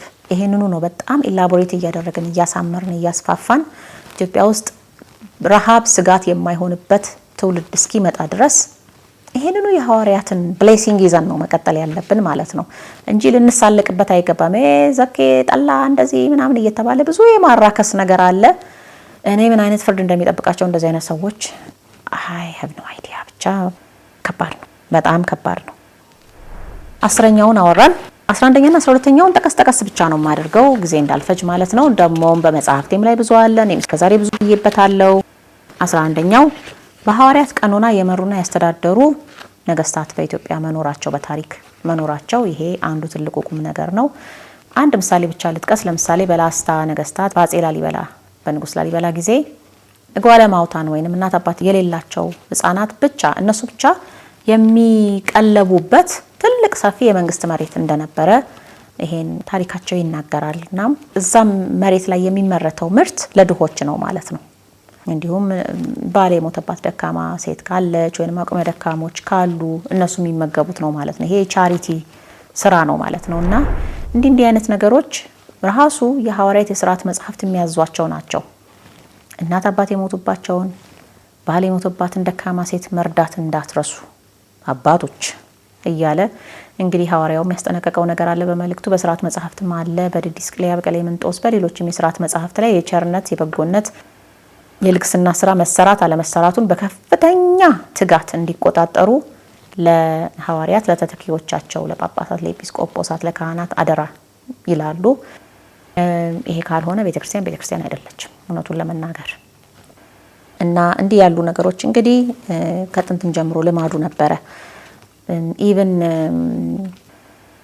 እስከምን ድረስ መሰላችሁ እኮ አሁን ሐዋርያት ዓለምን የቀየሯት ከክርስትና በፊት የነበረውን ዓለም ስታዩትና እንደገና ደግሞ በፕሬስተር ጆን ምክንያት አውሮፓ ላይ የመጣውን ሪፎርም ያ ሪፎርም ከመምጣቱ በፊት የነበረውን ነገር ስታዩት በጣም ነው የሚገርማችሁ። ለምሳሌ ነፃ ሕክምና ለሰው ልጆች መስጠት እንደሚያስፈልግ፣ በነፃ ማብላት እንደሚያስፈልግ፣ በነፃ ማከም እንደሚያስፈልግ የዚህ ሁሉ ኮንሴፕት አልነበረም። የሚገርማችሁ አዎ ጥቂት ደጎች ሊኖሩ ይችላሉ እዚህም እዛም።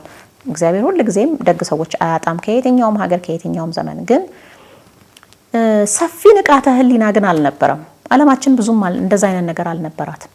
ገንዘብ ካላችሁ ወይንም የሆነ የምታውቁት ሰው ካለ ሊያከማችሁ የሚችል በጣም ጥሩ። አለዚያ ግን ትንሿ ጀርም ትንሿ ቫይረስ ትገለዋለች ያንን ሰው።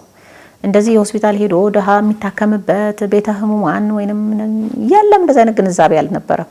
በሂደት ነው ወደ ሐዋርያት ትምህርት ራሱ ዓለም የመጣችውና አሁንም ደግሞ በዚህ በኩል መጣችና በዛኛው በኩል ደግሞ አፈረሰችው። የንጽህና የሚባለው ነገር የአእምሮ ንጽህና የስጋ ንጽህና ከኃጢአት መጠበቅ የሚለውን ደግሞ ድምጥምጥ አባቱን አወጣችውና የሰው ልጅ መብላት እንዳለበት ሕክምና ማግኘት እንዳለበት የሚለው ላይ ደግሞ እዛ ላይ ደግሞ ተስማማች ዓለም ማለት ነውና በትክክል ሁሉንም ነገር መተግበር መቻል ግን ዩቶፒያን የሚያመጣው ያ ነው። ሌላው 12ኛውና የመጨረሻው በገጠር የሚታየው አኗኗር ሐዋርያት የሚወዱት አይነት አኗኗር መሆኑ ይሄ አንዱ ኢትዮጵያንና ሐዋርያትን የሚያገናኛቸው ነገር ነው። በገጠር ያለው አኗኗር ስላችሁ አሁን በጣም በተለያየ በሰው ሰራሽ በተፈጥሯዊ ምክንያቶች ምስቅልቅሉ የወጣውን ገጠር ማለት አይደለም። በባዕድ አምልኮ አዋቂ ቤት በመሄድ ጠንቋይ ቤት በመሄድ የተለያየ ነገር መተቱ ለእርሻው ለከብቱ ምናምኑ ምስቅልቅል አባቱን አውጥቶታል ያ ሁሉ ነገር። መሰረታዊው የገጠር አኗኗር ግን የፍቅር ህይወት ነው። አንዱ በአንዱ ላይ ልታይ ብሎ የማይኖርበት ህይወት ነው። ቅንጦትንና መሞላቀቅን በጣም የሚቃወም ህይወት ነው። በመጠን ልከኛ ሆኖ መኖርን፣ የዋህነትን፣ እንግዳ መቀበልን፣ እግር ማጠብን ይህንን እኮ ያዛሉ ሐዋርያት በደንብ አድርገው እነሱ ከጌታ ተማሩት። ከዛ ደግሞ የቅዱሳንን እግር የሚያጥቡትን አሞግሰው በመልእክቶቻቸው ሲጽፉ ይታያልና ይሄን የመሳሰለው ነገር ኢትዮጵያ ውስጥ በየገጠሩ በአብዛኛው ሁሉም ማለት አይቻልም በጣም ለየት ያለ ካልቸር ያላቸው አሉ። ግን በአብዛኛው ክርስትና በነካካቸው ቦታዎች በሙሉ የሚታይ ነገር ነውና ይሄ ሐዋርያት የሚወዱት ነው። የከተሜውን ህይወት ሐዋርያት ይወዱታል ብዬ አላምንም። የገጠሬውን ግን ይወዱታል። በተለይ ከእግዚአብሔር ጋር ሲሆን ከእግዚአብሔር ጋር አይነት የሚኖርበት አይነት ትህትና፣ ራስን ዝቅ ማድረግ፣ ሌላውን ማስቀደም በቃ የሐዋርያትን መልእክት አንብቡትና የገጠሩን አይዲያል የሆነውን ካልቸር ደግሞ አስቡት። that's it እና የኢትዮጵያ ድርሰቶች ተብለው የሚጻፉት ራሳቸው እኮ የዛ አይነት መልክ ነው ያላቸው ክላሲካሎቹ የድሮዎቹ። አሁን ዩቶፒያ ማለት ስፔስ ላይ ሄዶ ኤሊየን መሆን ማለት ሊሆን ይችላል በአሁኖቹ ዩቶፒያን ቲንከርስ አመለካከት። ክላሲካሎቹ ግን የፕሬስተር ጃን ላንድ ብለው የሚያዩትና ከዛ የሚጽፉትን ነገር ግን ሲጽፉ ሴረኝነትን መቃወም፣ ትዕቢትን መቃወም፣ ራስን ዝቅ ማድረግ፣ ሌላውን ማገልገል፣ ለራስ ሳይሆን ለሌላው አስቀድሞ መኖር። ይሄ ደግሞ ሁሉም ሰው ሲያደርገው ያቺ ለበጎ ምግባር የሚተባበር የሚፎካከር በጎ ህዝብ የምትለው በቲቶ መልእክት ላይ የተነገረችው ጌታችን የሞተው እንዲህ አይነት ትውልድ እንዲመጣ ነው ማለት እኮ ነው። ያ ካልሆነ በየት በኩል መንግስተ ሰማያት ሊገባ ነው? ተርቤ አብልተኸኛል፣ ተጠምቼ አጠጥተኸኛል የሚለው ነገር እኮ መቼ ሊተገብሩት ነው? የትኛው ምግባራቸው ሊያስገባቸው ነው? ስለዚህ ይሄ እንግዲህ ኢትዮጵያና ሐዋርያት ያላቸው ጥብቅ ግንኙነት ነው። እንዲሁም ለእናንተ አሳይመንት የምሰጣችሁ ነገር አለ። ራሳችሁ እስቲ ሰርች አድርጉ። ምንድነው ሌሎች ምን ይላሉ? ሐዋርያትና ወይንም የሐዋርያት ትምህርትና ኢትዮጵያ ባላቸው ግንኙነት ላይ ምን ይላሉ ስትሉ ብዙ የድሮ ተጓዦች ያወሩትን ነገር ሪፈር ያደርግላችሁና ለምሳሌ ኤአይን ራሱ ብትጠይቁት የሐዋርያቱ የጥንቱ አይነት ክርስትና ተጠብቆ የሚኖርባት ሀገር ናት ብለው እና አልቫሬዝ ፍራንሲስኮ አልቫሬዝ ሌሎችም የጻፏቸውን ነገሮች ሪፈር እያደረገ ያመጣላቸዋል። እና የጥንቱ የሐዋርያዊ ክርስትና ተጠብቆ በህዝቡ ውስጥ ይታያል የሚለውን ነገር ማለት ነው። እንግዲህ እንዳሁኑ በጣም እየተመሰቃቀልን ሳንመጣ በፊት ማለት ነው። አሁንም ቢሆን የተወሰነ ነገር ለምልክት እግዚአብሔር አስቀርቶልናል። እግዚአብሔር ይመስገን። አለዚያ ጠፍተን እንቀር ነበር። ባጭሩ እንግዲህ በታሪክም በኢኮኖሚክስም በምንም በፖለቲካውም በማንኛውም አካሄድ በስነ መንግስት ማለት ነው ፖለቲካ ስል ስንሄድ የሐዋርያት ትምህርት ኢትዮጵያ ውስጥ ኢትዮጵያን ዩቶፒያስ ብሎ ያኖራት ያ ነገር ነው። አሁንም መፍትሄው ያ ነው። ሌላ ነገር የለም። ሌላ ምንም የምንጠብቀው አዳዲስ አሰራሮችና ምናምን የምንለው ነገር ምንም ኢንቬንሽን የለም። እሱን ይዘን ከዛ በዘመናዊው ዓለም እንዴት ነው ያ ነገር የሚሳለጠው? አለቀ። ሌላ ምንም ሸክም የለብንም። የሐዋርያት ማህበርን ተከትለው የመጡ በጎ ለውጦች በዓለማችን ላይ ምንድናቸው የሚለውን በጥቂቱ እንይ። ባለፈው ሳምንት እንግዲህ ገዳማዊ ህይወት ራሱ በቀጥታ በተለይ የማህበር ህይወት በቀጥታ ከሐዋርያት ማህበር ጋር ተያይዞ የመጣ ነው ብለናል። በእርግጥ የጥንትም ከሐዋርያት ከክርስትና በፊት የሚያሉ ትውፊቶች በገዳማዊ ህይወት ውስጥ ይንጸባረቃሉ። ቢሆንም የሐዋርያት ማህበር ግን ዋናው ትልቁ አራያ ነው ብለናል። የአብነት ትምህርት የዛ አራያ ነው ብለናል። ሌሎች ነጥቦችን እንይ ስንል ለምሳሌ ዘር፣ ቀለም፣ ቋንቋ የማያግደው አንድ ሞራል ፋሚሊ ወይንም አንድ ለትልቅ ዓላማ የቆመ ትራንሴንድ የሚያደርግ ዓላማ ያለው ከራስ በላይ የሆነ ዓላማ ይዞ የመሰባሰብ ነገር እንደሚቻል በሰዎች ልጆች ዘንድ ያሳየ ነው የሐዋርያት ማህበር። እና እንግዲህ መንግስተ ሰማያትን ዓላማ አድርጎ መሰባሰብ መቻል ይሄ ቀላል ነገር አይደለም። ይሄንን ወደ ዓለማዊም ገልብጦ የሰው ልጅ ብዙ ተጠቅሞበታል። ለተለያየ ጉዳይ ለሰማያዊ መብት ማስከበር ሊሆን ይችላል፣ ለበጎ አድራጎት ስራ ሊሆን ይችላል፣ ለህፃናት መብት ሊሆን ይችላል፣ ለአካባቢ ጥበቃ ሊሆን ይችላል። በተለያየ መልኩ ለተለያዩ በጎ ዓላማዎች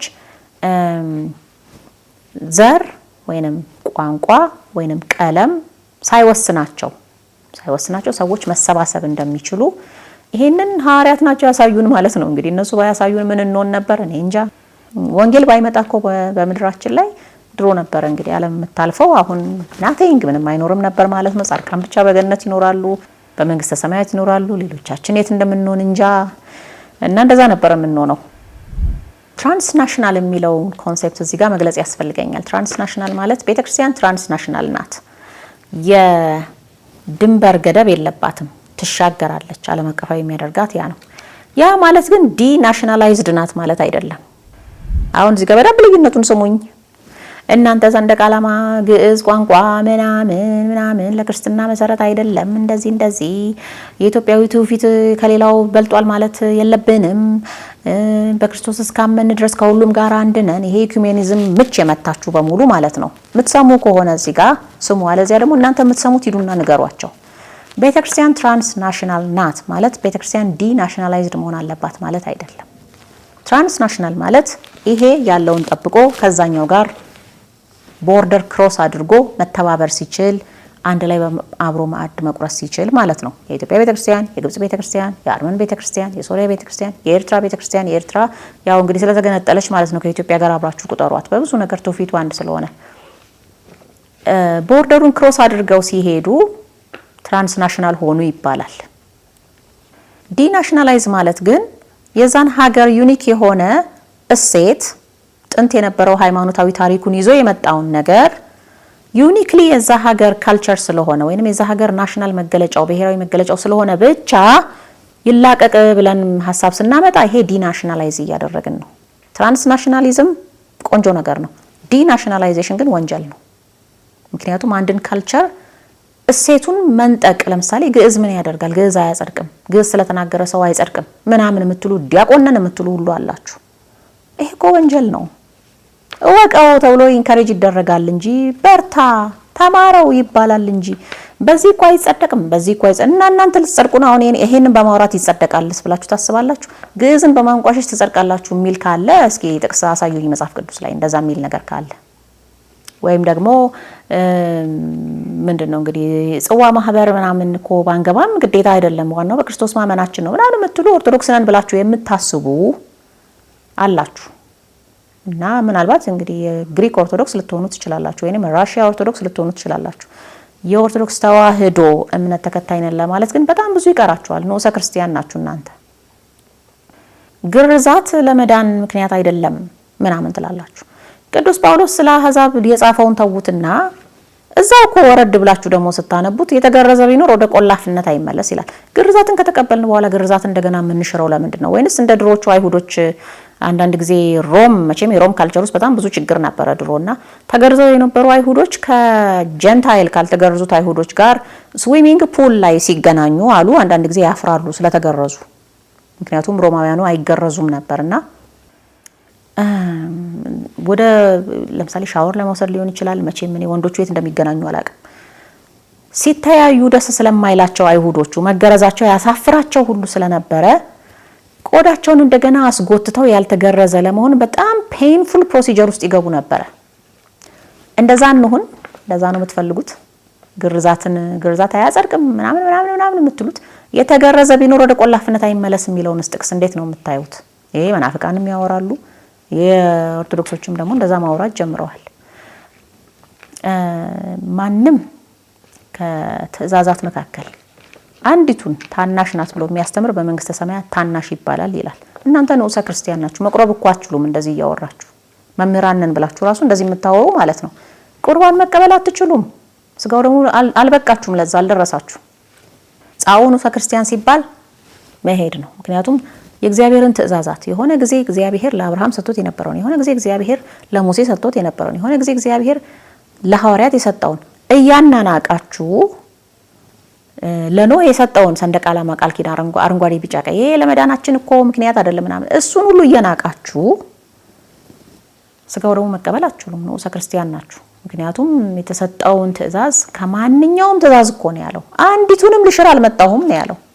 እና ታናሽ ብሎ የሚያስተምር ይሄ ዋና አይደለም፣ ይሄኛው ነው ዋናው፣ ይሄኛው ዋና አይደለም፣ ይሄኛው ዋና ነው ምናምን የሚል አንዲቱን እንኳን ዋና አይደለም የምትሏት ካለች በመንግስተ ሰማያት ታናሽ ይባላል። በመንፈሳዊ አይን በእግዚአብሔር ዘንድ ያ ሰው ታናሽ ነው፣ ንዑሰ ክርስቲያን ነውና ለስጋው ደግሞ አልበቃችሁም፣ ስጋው ደግሞ አትቀበሉ። ካህን አይደለሽም ልትሉኝ ትችላላችሁ፣ ግን እኔ ያው እውነታውን እያሳሰብኳችሁ ነው። ዞሮ ዞሮ ቤተክርስቲያን ትራንስናሽናል ናት። ትራንስናሽናሊዝም ደግሞ ሰዎችን ድንበር አልፈው ለትልቅ ዓላማ መሰባሰብ እንደሚችሉ ያሳየ ያስተማረ ነገር ነው፣ ባለማዊውም ቢሆን ማለት ነው። ሌላው በጎ ተጽዕኖ ምንድነው? በምዕራቡ ዓለም ለምሳሌ የከፍተኛ ትምህርት ተቋማት ከገዳማት ነው የመጡትና ይሄ ሐዋርያት ተሰባስበው እንግዲህ ሐዋርያት በማህበር ተሰባሰቡ ሲባል ሊበሉ ሊጠጡ ብቻ አይደለም የሚሰበሰቡት። እንደውም ዋናው ጉዳይም ያ አይደለም። መብላት መጠጣቱ በእርግጥ የመንፈስ አንድነትን የሚያመጣ ቢሆንም ዋናው ነገር ሊማሩ ነው። እርስ በራሳቸው ከመንፈስ ቅዱስ ይማራሉ ሐዋርያት፣ ከዛ ደግሞ ለሌላው ያስተምራሉ። ስለዚህ በሐዋርያት ትምህርት ሊታነጹ ነው ሰዎች ወደ እነሱ ማህበር ይገቡ የነበረው። ስለዚህ ይሄንን ሞዴል ነው ዩኒቨርሲቲዎች የወሰዱት። እንግዲህ ዩኒቨርሲቲ ላይ አሁን የምናየው ነገር አለ። ተማሪዎች ከተለያየ ቦታ ይሰበሰባሉ። አንድ ግቢ ውስጥ አንድ ህንጻ ውስጥ የተለያየ ዶርም ተሰጥቷቸው በህብረት እያደሩ፣ በህብረት እያጠኑ፣ በህብረት እየተማሩ፣ በህብረት ካፌ እየበሉ ይኖራሉ። ጥንት አመጣጡ ከየት ነው ስትሉት ከሐዋርያት ማህበርና ከአብነት ትምህርት ቤት ነው የመጣው። ከኢትዮጵያ አብነት ትምህርት ቤትም ጭምር ማለት ነው። የኢትዮጵያ አብነት ትምህርት ለአውሮፓ ዩኒቨርሲቲ ምስረታ አስተዋጽኦ አድርጓል ልትሉኝ ትችላላችሁ። አዎ፣ የቤት ስራ ልስጣችሁ፣ ጉግል አድርጉ። ፕሬስተር ጃን ወይንም የቄሱ ዮሐንስ አገር ዜና በአውሮፓ በ12ኛው መቶ ክፍለ ዘመን ለዩኒቨርሲቲዎች መስፋፋት ወይንም ለዩኒቨርሲቲዎች ቅርጽ ለውጥ ምክንያቱም በፊት ጊዜ የሞናስቲክ ኤጁኬሽን ሲባል የሚታወቅ ነገር አለ። ኢንዋርድ ሉኪንግ ነው፣ ፊሎሶፊ ነው፣ የጥንቱን ነገር ወይ መጽሐፍ ቅዱስ ያነባሉ፣ እንደዛ ትምህርቶች አሉ። በጣም ራዲካሊ ተለውጦ የዩኒቨርሲቲ ቅርጽ መያዝ የጀመሩት ግን በተለይ አሁን ጥንት ዩኒቨርሲቲ ኦፍ ቦሎኛ የሚባል አለ፣ ጣሊያን ዩኒቨርሲቲ ኦፍ ፓሪስ የሚባል አለ፣ ዩኒቨርሲቲ ኦፍ ኦክስፎርድ ዩኒቨርሲቲ የሚባለው እነዚህ የመጀመሪያዎቹ ከገዳምነት ወደ ዩኒቨርሲቲነት የመጡ ተቋማት ናቸው። የመጀመሪያዎቹ መቼ? በ11ኛው መቶ ክፍለ ዘመን ቀስ እያሉ ወደዛ ሲመጡ ወደ ዩኒቨርሲቲነት ቅርጽ መያዝ ሲጀምሩ ማለት ነው። ከቄስ ዮሐንስ ሀገር የመጡ የነበሩ ዜናዎች ኮምፕሊትሊ እይታቸውን ቀይረውታል በብዙ መንገድ። ፊልዶች የሚባሉ ነገሮች የበዙት ራሱ ከዛ በኋላ ነው። ኢትዮጵያ በጣም ትልቅ አስተዋጽኦ አላት እዛ ጋር እና ግንኙነቱን እስኪ ጎል አድርጉ፣ ሰርች አድርጉ። ከፕሬስተር ጆንስ ላንድ የመጣው ኒውስ ምን ያህል ዩሮፕ ውስጥ ለዩኒቨርሲቲዎች መስፋፋት ወይንም የቅርጽ ለውጥ ወይንም ለምስረታቸው ሳይቀር ምን አይነት አስተዋጽኦ አድርጓል በሉና እስኪ ኤአይን ጠይቁት። ብዙ ነገር ይነግራቸዋል። እኔ ከተለያዩ የዩቶፒያ ድርሰቶች ውስጥ የተረዳሁት ብዙ ነገር አለ፣ ግን ኤአዩ ራሱ የሚመሰክር መሆኑ እኔ በጣም ደስ ብሎኛል። ጉግል ኤአይ ላይ እንደዛ ሳረግ አይክድም። አዎ ትልቅ አስተዋጽኦ አለው ብሎ ይናገራል። ቃለ ሕይወት ያሰማው ኤአይን እና እንግዲህ በዚህ መልክ የሐዋርያት ማህበር ለዩኒቨርሲቲ ጭምር ምስረታ ትልቅ አስተዋጽኦ አድርጓል። ዩኒቨርሲቲዎች በአሁን ዘመን እንግዲህ በአንድ ባች የሚመረቁ ልጆች እንደ ሐዋርያት ወንድማማች ሆነው ሀገራቸውን ሊያገለግሉ ነው ማለት ነው። ግን ሴኩላራይዝድ ሆኗል። ሴኩላር የምንለው ዓለማዊ የምንለው ደግሞ ከየት ነው የመጣው? ከዚሁ ከሮም የወታደሮች የስልጠና ስልት ወይንም ከዛ የመጣ የተቀላቀለበት ብዙ ፓጋን ነገር አለ፣ ከግሪኮ ሮማን ካልቸር ማለት ነው። ዩኒቨርሲቲዎቻችን ግን መሆን የነበረበት እንደ ሐዋርያት ነበር። የአብነት ትምህርት ራሱ ነበር አድጎ ተስፋፍቶ መንፈሳዊነቱን በፍጹም ሳይለቅ ሐዋርያዊነቱን በፍጹም ሳይለቅ ዩኒቨርሲቲ መሆን የነበረበት ያ ነው። አሁን ደግሞ ቴዎሎጂ ሆኖ ደግሞ ሲመጣ በጣም ጥሩ ሆኖ መንፈሳዊ ሆኖ መጣና ጸረ ኢትዮጵያ ሆኖ ደግሞ ቁጭ አለ፣ ሌሎችን ለማባበል ማለት ነው። ይሄ በጣም የሚያሳዝን ሚስማች ነው። በዚህ ጋር አንዱ ይመጣል፣ የሆነ ነገር ትልቅ ነገር አጉድሎ ይመጣል። በዚህ ጋር አንዱ ደግሞ ጥሩ አድርጎ መጣ ሲባል በጣም ሌላ ትልቅ ነገር ያጎድላልና መቼ ነው የተጣጣመ ሐዋርያዊ ዩኒቨርሲቲ የሚኖረው ስትሉ ፖቴንሻሉ አለን። በጣም ምቹ ጊዜ ላይ ነው ያለነው፣ ግን ልቡ የለንም፣ ቀልቡ የለንም፣ መረዳቱ የለንም። እንዲህ አይነት ብዙ ችግሮች አሉብን ማለት ነው። ሌሎች በጎ ተጽዕኖዎችን ባጭሩ ልጠቃቅስ። የበጎ አድራጎትና ልግስና በዓለማችን ላይ መስፋፋት፣ የተለያዩ የማህበር ኑሮ ሙከራዎች፣ ሼከርስ ኦኔዳ ኮሚዩኒቲ ምናምን የምንላቸው ለምሳሌ በምዕራቡ ዓለም ነበሩ። ኢትዮጵያ መጻፊያ ላይ ታገኙታላችሁ። በአንድ ህብረት ሆነው የፕሮቴስታንት ኮሚዩኒቲ ሊሆን ይችላል፣ የካቶሊክ ኮሚዩኒቲ ሊሆን ይችላል፣ በህብረት እየኖሩ ልክ እንደ አሚሽ ፋሚሊ የምንለው አሁን ራሱ አለ፣ ወይንም እንደ አውራምባ እንደምንለው ሴኩላር ቢሆንም የነሱ እንደዛ በህብረት ብዙ ነገሮችን አብረው ያደርጉ የነበረው ለነዚህ ትልቅ አራያ ሞዴል ለማድረግ ይሞከር የነበረው የሐዋርያት ማህበር ነው።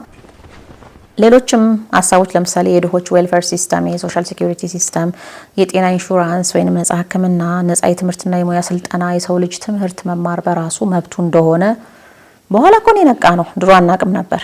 የታክስ አደራረግ ዘዴዎች ለምሳሌ ሀብታሞችን ትንሽ ጫን አድርጎ ታክስ ማድረግ፣ ድሆችን ደግሞ ትንሽ ታክስ ወይንም ታክስ ፍሪ ማድረግ፣ የልግስና ስራ የሚሰሩ ድርጅቶችን ደግሞ ምንም ታክስ አለማስከፈል፣ ወደ ቻሪቲ ሎው ከሆነ የቻሪቲ ስራ ከሆነ ታክስ እንዳይከፍሉ ማድረግ፣ ናቹራል ሎው የሚባሉ ህጎች ለምሳሌ አንድ ሰው የግል ንብረት ቢኖረው የግልነቱ የሌሎችን ህልውና በማይፈታተን መልኩ መሆን አለበት። ለምሳሌ የአልዓዛር ነይነዌን ታሪክ እናውቃለን። በሉቃስ ወንጌል ጌታችን የተናገረው በጣም ሀብታም ሰው አለ እዚህ ጋር እለት እለት እየተመቸው የሚኖር፣ ከዛ ደግሞ በሱ በር ውጪ ደግሞ መሬት ላይ ወድቆ ማንም ዞር ብሎ ማያየው ድሃ ደግሞ አለና ምንም ባለማድረጉ ይሄኛው ሀብታም ሰውዬ ምንም እንኳን የግል ንብረቱ መብቱ ቢሆንም ምንም ባለማድረጉ ግን በሰማያት ተቀጥቶበታል ሲኦል ውስጥ ሆኖ፣ ያኛው ድሃው ደግሞ በአብርሃም እቅፍ ሆኖ እንግዲህ ለምን እንደተፈረደበት ያንን አይቷል። በህይወት ሳለ ስላላበላው፣ ስላላጠጣው፣ ስላላነሳው ማለት ነው። ስለዚህ ሐዋርያት ይህንን በጣም በጣም አጥብቀው አስምረውበት አስተምረዋል ለዓለም ህዝብና መቀጣጫ ሆኗል ማለት ነው። ስለዚህ በአሁንም ዘመን ናቹራል ሎው የሚባሉ ነገሮች አሉ። ይሄንን የህግ ተማሪዎች የሆናችሁ ወይም ህግ ባለሙያዎች በደንብ ታውቁታላችሁ ብዬ አስባለሁ። በናቹራል ሎው መሰረት አንድ ሰው የግል ንብረቱ ለሌሎች ደህንነት፣ አስቸኳይ ደህንነት ጥቅም ላይ መዋል ካለበት የመስጠት ግዴታ እንዳለበት፣ አይ የግሌ ነው እንትን አልልም ምናምን ካለ በኔግሊጀንስ ቸል ብሎ በማለፍ በመሳሰሉት ነገሮች ሊያስጠይቀው እንደሚችል አንዳንድ እንግዲህ የህሊና ጥያቄ የሆኑ የህግ አካሄዶች ሁሉ እንዳሉ ይሄን እናውቃለን። ይሄ ከሐዋርያት ትምህርት በኋላ የመጣ የወንጌል ቀጥታ ውጤት ነው ማለት ነው። the common good የሚባለው ማለት ነው። በዘመናዊው ዓለም the common good ነው የሚባለው ለጋራ ደህንነት የሚባለው ነገር ማለት ነው። የመጨረሻ ርዕስ አድርገን የምናየው የሐዋርያት ማህበርን አርአያ ለማጥፋት የተነሱ ማህበሮች የሚለውን ነው። ሲክሬት ሶሳይቲስ ምንላቸው ደግሞ እነሱ ዘ ሪቨርስ ናቸው ማለት ነው። the opposite። እነዚህ የሚስጥር ማህበራት እንግዲህ የሐዋርያትን አይነት መንፈስ ቅዱስ ያመጣውን ወንድማማችነት በሰይጣናዊ ወንድማማችነት የሚተኩ ናቸው፣ ወይንም ተክተው እየተንቀሳቀሱ ያሉ ናቸው ከድሮም ጀምሮ። ለምሳሌ በግብረ ሰዶማዊ ወንድማማችነት ቀይረዋል። የፍሬሜሰን ወንድማማችነት፣ ወታደራዊ ወንድማማችነት ቀይረውታል። ለምሳሌ ናይትሁድስ ወይንም ሺቨለሪክ ኦርደርስ የምንላቸው ብዙ በጎ መልካም ነገር እንዳላቸው ሁሉ በጣም ከባድ የሆነ ደግሞ ሚስጥራዊ አካሄድም አላቸው። የሐዋርያት ማህበር የሚሊተሪ ማህበር አድርገው ነው እነሱ የቀየሩት። ናይት ቴምፕላርስ የሚባሉት ለምሳሌ ቤተ መቅደሳውያን የሚባሉት በአንድ በኩል የሆነ ክርስቲያን ምናምን ይመስላሉ፣ በሌላ በኩል ደግሞ እልም ያሉ ወታደሮችና ወንጀለኞች ናቸው። ምን ጉድ ነው የሚያስብል አካሄድ ማለት ነው። ሌሎችም ይሄ ሞናስቲክ ኦርደርስ ተብለው በካቶሊክ የነበሩትን ታሪካቸውን ስታዩ አንዳንዶቹ ካህንም መነኩሴም ሰላይም ወታደርም ሁሉንም መሆን የሚቻልበት ይሄ ሰውዬ የሮም ወታደር ነው ወይንስ የሐዲስ ኪዳን መነኩሴ ነው የሚለው እስከማይለይበት ድረስ ብዙ አይነት የሚሊተሪ አካሄዶችን በወንድማማችነት ውስጥ መንፈሳዊ ወንድማማችነት ውስጥ የማስገባት ግማሽ ሰይጣናዊ ወንድማማችነት፣ ግማሽ ደግሞ ከላይ ሽፋኑ ክርስትና የሚመስል ነገር ብዙ አለው። ልክ ፖፑ ግማሽ ቄሳር በውስጡ ቄሳር በላይ እንግዲህ ይህንን ስለ ግለሰቡን የመስደብ ምናምን ነገር አይደለም፣ አርኬታይፑን የመግለጽ ሁኔታ ነው። ምክንያቱም ግለሰቡን በግል ምንም ጉዳይ የለኝም፣ የግል ህይወታቸውንም የምከታተል ሰው አይደለሁም። አርኬታይፒካሊ ግን የኢትዮጵያ ቤተክርስቲያን በሮም ስር መግባት ያልፈለገችው ለብዙ ዘመናት ለምንድን ነው የሚለውን ለመግለጽ ነው ይሄን የምላችሁ። በዛው አምሳል ነው ማለት ነው እነዚህ አይነት የሚስጥር ማህበራት ያሉት። የግሪክ ፊደላት ድርጅቶች የሚባሉት ግሪክ ሌተር ኦርጋናይዜሽንስ እንደውም እነሱ ቀጥታ ፍራተርኒቲ የሚለውን ቃል ይጠቀማሉ። ወንድማማቾች ወይንም ሶሮሪቲ ለሴቶች ደግሞ እህትማማቾች። በዚያ ውስጥ ብዙ አይነት ሰይጣናዊ ስራ ይሰራል። ከላይ የሚታወቀው ዝሙትና መጠጥ ነው። ምናልባት አሽሽ ምናምንም ሊኖር ይችላል አላውቅም፣ ግን ዝሙትና መጠጥ ይታወቃል። ሄዚንግ ምናምን በጣም ብዙ የዝሙት ስራዎች እንደሚሰሩ ይታወቃል በእነዚህ ውስጥና ያን ለማጥፋት ነው ይላሉ እንግዲህ እነሱ። ለምሳሌ ትክክለኛ ስርዓተ ጋብቻ የሚለውን ነገር ይቃወሙታልና ሴቶች ለወንዶች ሰብሚሲቭ መሆን እንዳለባቸው ለማሳየት ከዛ ደግሞ በኋላ ጋርዲያንስ ሆነው የሪፐብሊኩ ጠባቂዎች ሲሆኑ በተለያየ ስልጣን ቦታ ላይ ሲቀመጡ ምን ሲሉ የግሌ የሚሉት ነገር እንዳይኖራቸው ሄድሮ የግሪኮ ሮማን የነ ፕላቶን ሰጀሽን ይዘው ነው የሚንቀሳቀሱትና ሐዋርያት ብዙ ነገሮችን በጋራ አደረጉ ሲባል ያልገቡበት ነገር ውስጥ ሁሉ ነው እነዚህኛዎቹ የገቡትና አንዲት ሴት ለዚህኛውም ባለስልጣን ለዛኛውም ባለስልጣን እሺ ማለት እንዳለባት፣ ሌላው ሰው በዚህ በስታርቭድ በሆነ ሴክሹዋል ፍላጎታቸው በኩል መጥቶ ከሚጠልፋቸው የኛው ሴቶች እንደ ልብ ያገልግሏቸው። ይሄ በጣም አህዛባዊ አይነት ስርዓት ማለት ነው። የድሮ የግሪኮች ስርዓት ነው የመጣው በዚህኛው ላይና ግሪክ ሌተር ኦርጋናይዜሽንስ ይባላሉ። ግን ምንድነው የሚባለው? ፍራተርኒቲ ወንድማማችነት፣ ሶሮሪቲ እህትማማችነት። ከዛ ይሄ ጠንካራ ማህበር ይመሰርትና የምዕራቡን ዓለም ስልጣኔ ቀጥ አድርጎ ያቆማል ተብሎ ነው እንግዲህ የሚታሰበው። ሜንተሮች አሏቸው ከሲክሬት ሶሳይቲዎች ከምስጢር ማህበራት ሜንተር አሏቸው። ከዛ እነዚህ ናቸው በኋላ ህግ አውጪ፣ የትምህርት ፖሊሲ ቀራጭ ምናምን የሚሆኑት ተብሎ ይታሰባል። እንግዲህ እንዲህ አይነት ነገሮች ብዙ አሉ። ስለነዚህ አይነቶች የምስጢር ማህበራት የሚገርማችሁ ነገር ጠቢቡ ሰሎሞን በመጽሐፈ ምሳሌ ተናግሯል አለ። ላንብብላችሁ። ልጄ ሆይ ዝንጎች አያስቱህ፣ እሺም አትበላቸው። ና ከኛ ጋር ደም በማፍሰስ አንድ ሁን፣ ጻድቅ ሰውንም በምድር እንቅበር ብለው ቢማልዱ በህይወት ሳለ ወደ ሲኦል እንዋጠው፣ መታሰቢያውንም ከምድር እናጥፋ፣ ብዙ ሀብቱን እንሰብስብ፣ ከምርኮውም ቤታችንን እንሙላ። እጣህን ከእኛ ጋር ጣል፣ ለሁላችንም አንድ ከረጢትና አንድ አቁማዳ ይሁንልን። አንድ ከረጢትና አንድ አቁማዳ እንደ ሐዋርያት አይገርምም? ይሁንልን ቢሉ ልጄ ሆይ ከእነርሱ ጋር በመንገድ አትሂድ፣ ከጎዳናቸውም እግርህን ፈቀቅ አድርግ። እግሮቻቸው ወደ ክፋት ይሮጣሉና ደም ለማፍሰስም ይፈጥናሉና፣ ወጥመድን ለወፎች በከንቱ የሚያጠምዱ አይደለምና፣ መግደልን የለመዱ እነርሱ ክፋትን ለራሳቸው ይሰበስባሉ። የኃጢአተኞች ሰዎች አወዳደቃቸው ክፉ ነው፣ ይህ መንገድ ኃጢአትን ለሚፈጽሙ ሁሉ ነው፣ ቅሚያ ነፍሳቸውን ታጠፋለች በማለት በመጽሐፈ ምሳሌ ምዕራፍ 1 ከቁጥር 11 እስከ 19 ጠቢቡ ሰለሞን በዚህ መልክ ያስጠነቀቀው ስለ ምስጢር ማህበራት ነው። ከተራው ከመንገድ ላይ ወይም ከሰፈር ላይ ከሚጀምረው በግሩፕ ሆኖ ከሚዘርፈው ውሪ ጋንግስተር ግሩፕ ጀምሮ እስከ ላይ እስከ ምስጢር ማህበራት የተራቀቀ የኒዮ ኮሎኒያሊዝም ስራ በዓለማችን ላይ እስከሚሰሩት የተራቀቀ የፋይናንስ፣ የባንኪንግ፣ የቴክኖሎጂ የምናምን ሲስተም ዘርግተው ድሃውን ምጥጥ አድርገው እየተጫኑት እነሱ በእጃቸውን እያበጡ የሚያድጉት የግሎባላይዜሽን ዘዋሪዎች እስከነሱ ድረስ ነውና ቃል ኪዳናቸው እንግዲህ እንደዚህ ነው ማለት ነው። ኑ አንድ ላይ እንሁን፣ አቁማዳችንን አንድ ላይ እናድርግ፣ ባንካችንን አንድ ላይ እናድርግ፣ የወርቅ ሪዘርቫችንን አንድ ላይ እናድርግ፣ የተለያየ ስምምነት እንፈራረም፣ በጨለማም በምንም በብርሃንም በምንም በሁሉም እናድርግና ከዛ አብረን እንዝረፍ፣ ኒዮ ኮሎኒያሊዝምን አብረን እንዘርጋ የሚሉት እነዚህ ምስጢር ማህበራት ናቸው። ወንድማማችነታቸው ድሃን በመዝረፍ ላይ፣ ድሃን በመጫን ላይ፣ ሌላውን በማጉበጥ ላይ የተመሰረተ ነው ማለት ነው። ተቃራኒ ነው፣ ገለበጡት ማለት ነው። እንግዲህ የመንፈስ ቅዱስን ዓላማ ገለበጡት። እነዚህ እንግዲህ የሞደርን ዓለም አባቶች ናቸው ማለት ነው። እንደ ሮም ቄሳር ትንሽ ስጠረጥረው የኛም ወንዶች እነሱን የሚቀኑባቸው ይመስለኛል። ልክ እንደነሱ ለመሆን እንደነሱ አይነት ፓወር እንደነሱ አይነት አባትነት እየተፈለገ ይመስለኛል። እና እነሱን ሞዴል አታድርጉ፣ የኪሳራ መንገድ ነው። ሐዋርያትን፣ ቅዱሳንን፣ ጀግኖችን፣ ትክክለኛ ክርስቲያን ነገስታትን የነሱን ፐርሰናሊቲ እነ ቅዱስ ዳዊትን እነ ጠቢቡ ሶሎሞንን እነሱን ሞዴል አድርጉ እንጂ እነዚህ ጋንግስተርስ ግሩፕስ እነሱን ሞዴል አታድርጉ። ቦዥቧዣ ናቸው የመጨረሻ በጣም ሀብታም ሁሉ ነገር ያላቸው ግን ባዶነታቸው ውስጣቸው ያለው ባዶነት ዓለምን በሙሉ ቢገዙ ቢነዱ እንኳን የማይረካ ለዛም ነው ለመንዳትና ለመግዛት የሚፍጨረጨሩት ከባድ የሆነ የባዶነት ስሜትና ምን እንደሆነ የማያውቁት ዲያብሎሳዊ ግፊት ስላለባቸው ጭምር ነውና ዓለማችን እዚህ ሁሉ ቴክኖሎጂ እዚህ ሁሉ መራቀቅ ላይ ደርሳ ይሄ ሁሉ ትርምስ አያስፈልግም ነበር። ደሃው መተራመሱ ለነሱ ሰስቴናንስ ፕሪኮንዲሽን እንደሆነ ከማመን በላይ ደካማነት የለም። ደግመዋለሁ። የዓለማችን ደሃ መተራመሱ ለነሱ በህይወት መኖር ለነሱ የበላይነትን ይዞ ህልውናቸውን ለማስቀጠል ከማመን በላይ ደካማነት የለም። ስለዚህ እነሱን ምን መስልበት ምንም ምክንያት የለም። ወንዶች ሆይ ቅኖችና መልካም ወንዶች ሆይ እነሱን ለመምሰል አትሞክሩ ለማለት ወዳለሁ። አሁናዊ አንድምታው ምንድነው? የሐዋርያት ማህበር ይሄንን የፀሐይ ከተማ መጽሐፌም ውስጥ ዩቶፒያ መጽሐፌም ውስጥ ብዙ ነገር ብዬበታለሁ። በተለያዩ ቪዲዮዎችም ላይ ብዙ ነገር ተናግሬበታለሁ። ግን ጥቂት ነገሮችን ለማጠቃለያ ብቻ ያህል ላንሳ። ሲጀምር እውነተኛ አንድነት በክርስቲያኖች መካከል የሚመጣው እንዴት ነው ስለሚለው ጉዳይ ማሰብ አለብን። ክርስቲያኖች ስል የኢትዮጵያ ኦርቶዶክስ ተዋሕዶ እምነት ተከታዮች ማለቴ ነው።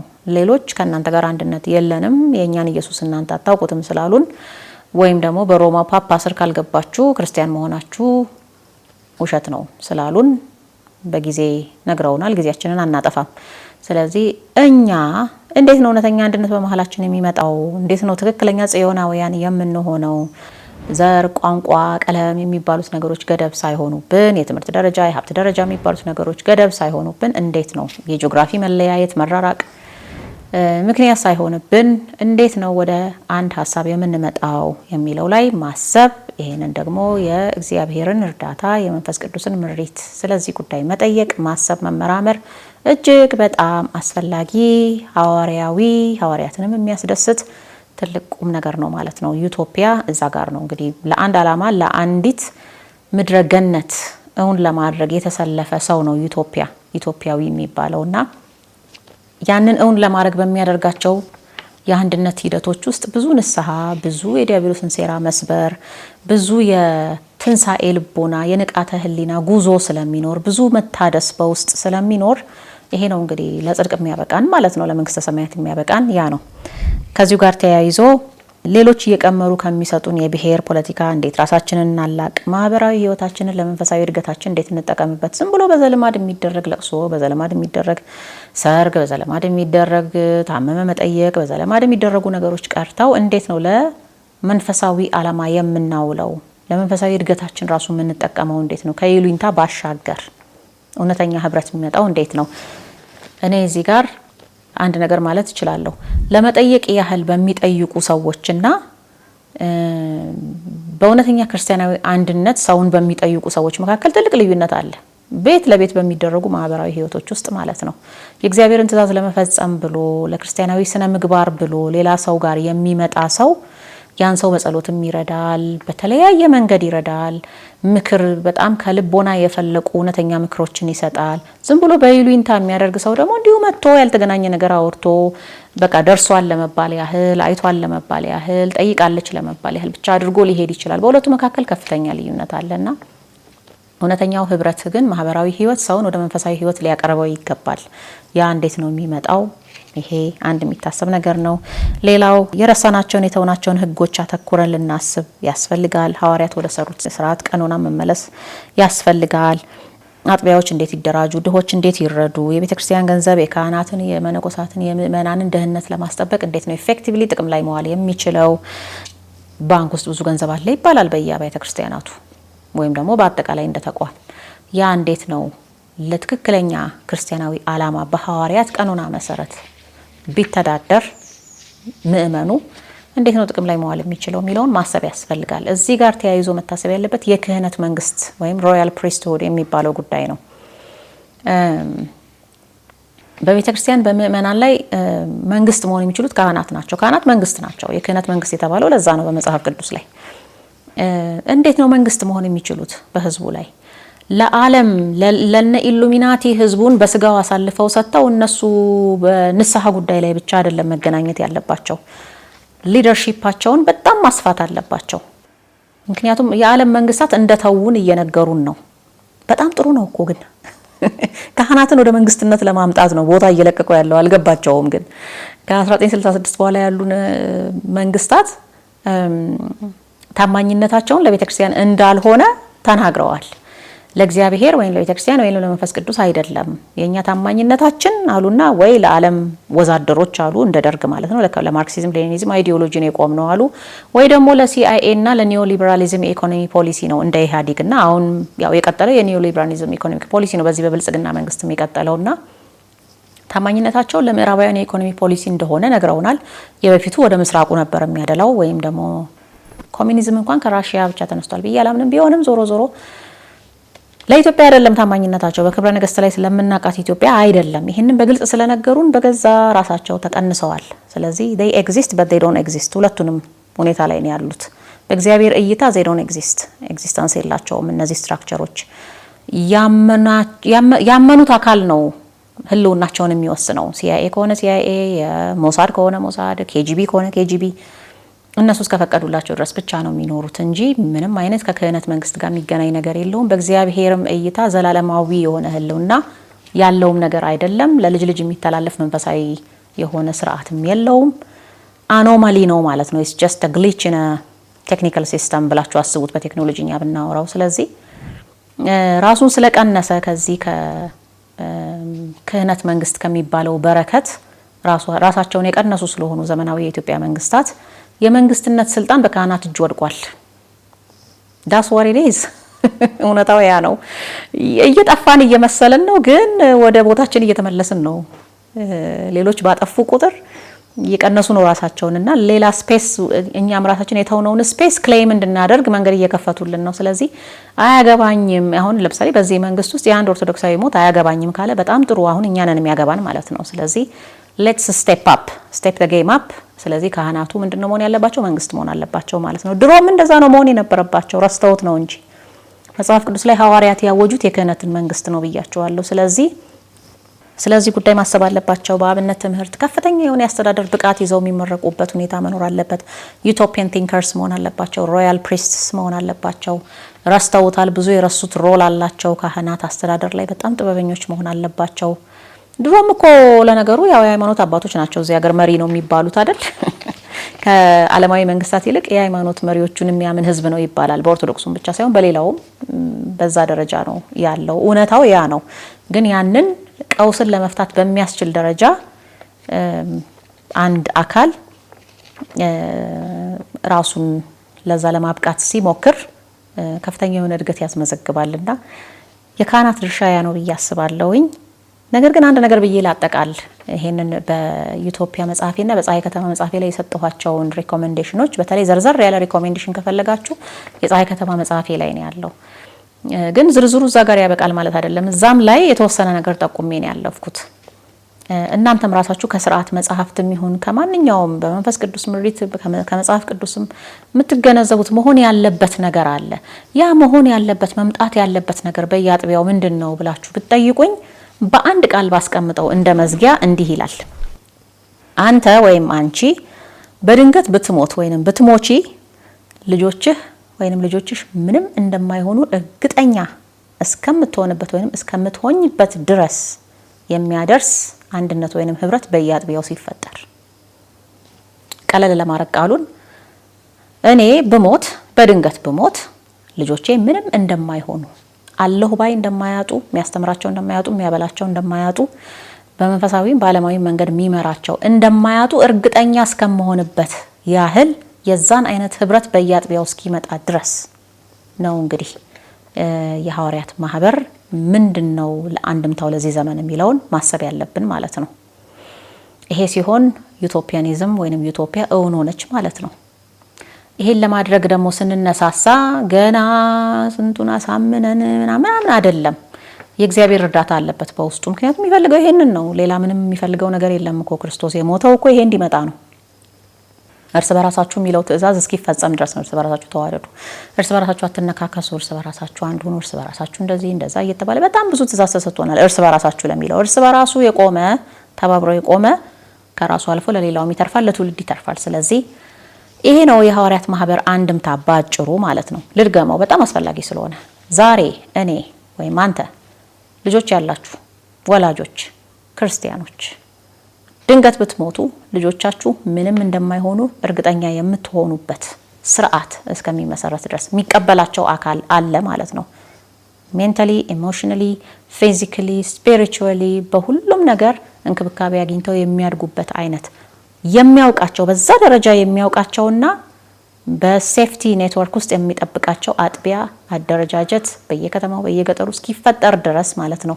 ሁሉም የየራሱን ጠጠር ነው የሚያበረክተው። ይሄንን የአንድ ሰው ድርሻ ነው ወይንም የሆነ አካል ድርሻ ነው ማለት አይደለም። ሁሉም ግን የዛ ኢሜጅ አይምሮ ውስጥ ከመጣለት አንዴ ከዛ ለዛ ጠጠር ሲጥል ሲያበረክት አስተዋጽኦ የእግዚአብሔር ኃይል ተጨምሮበት ትንሣኤ ማለት ያ ነው።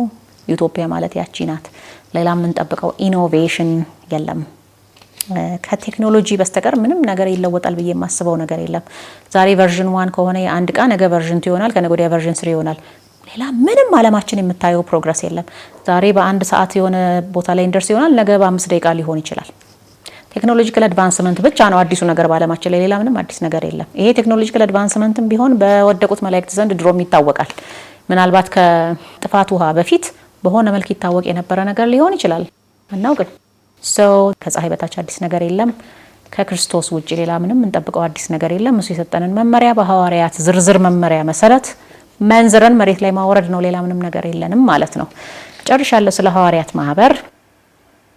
ክፍል 6 አለቀ ማለት ነው። 7ኛዋ ዩቶፒያና የመጨረሻዋን ቀጣይ ክፍል ላይ እናያታለን።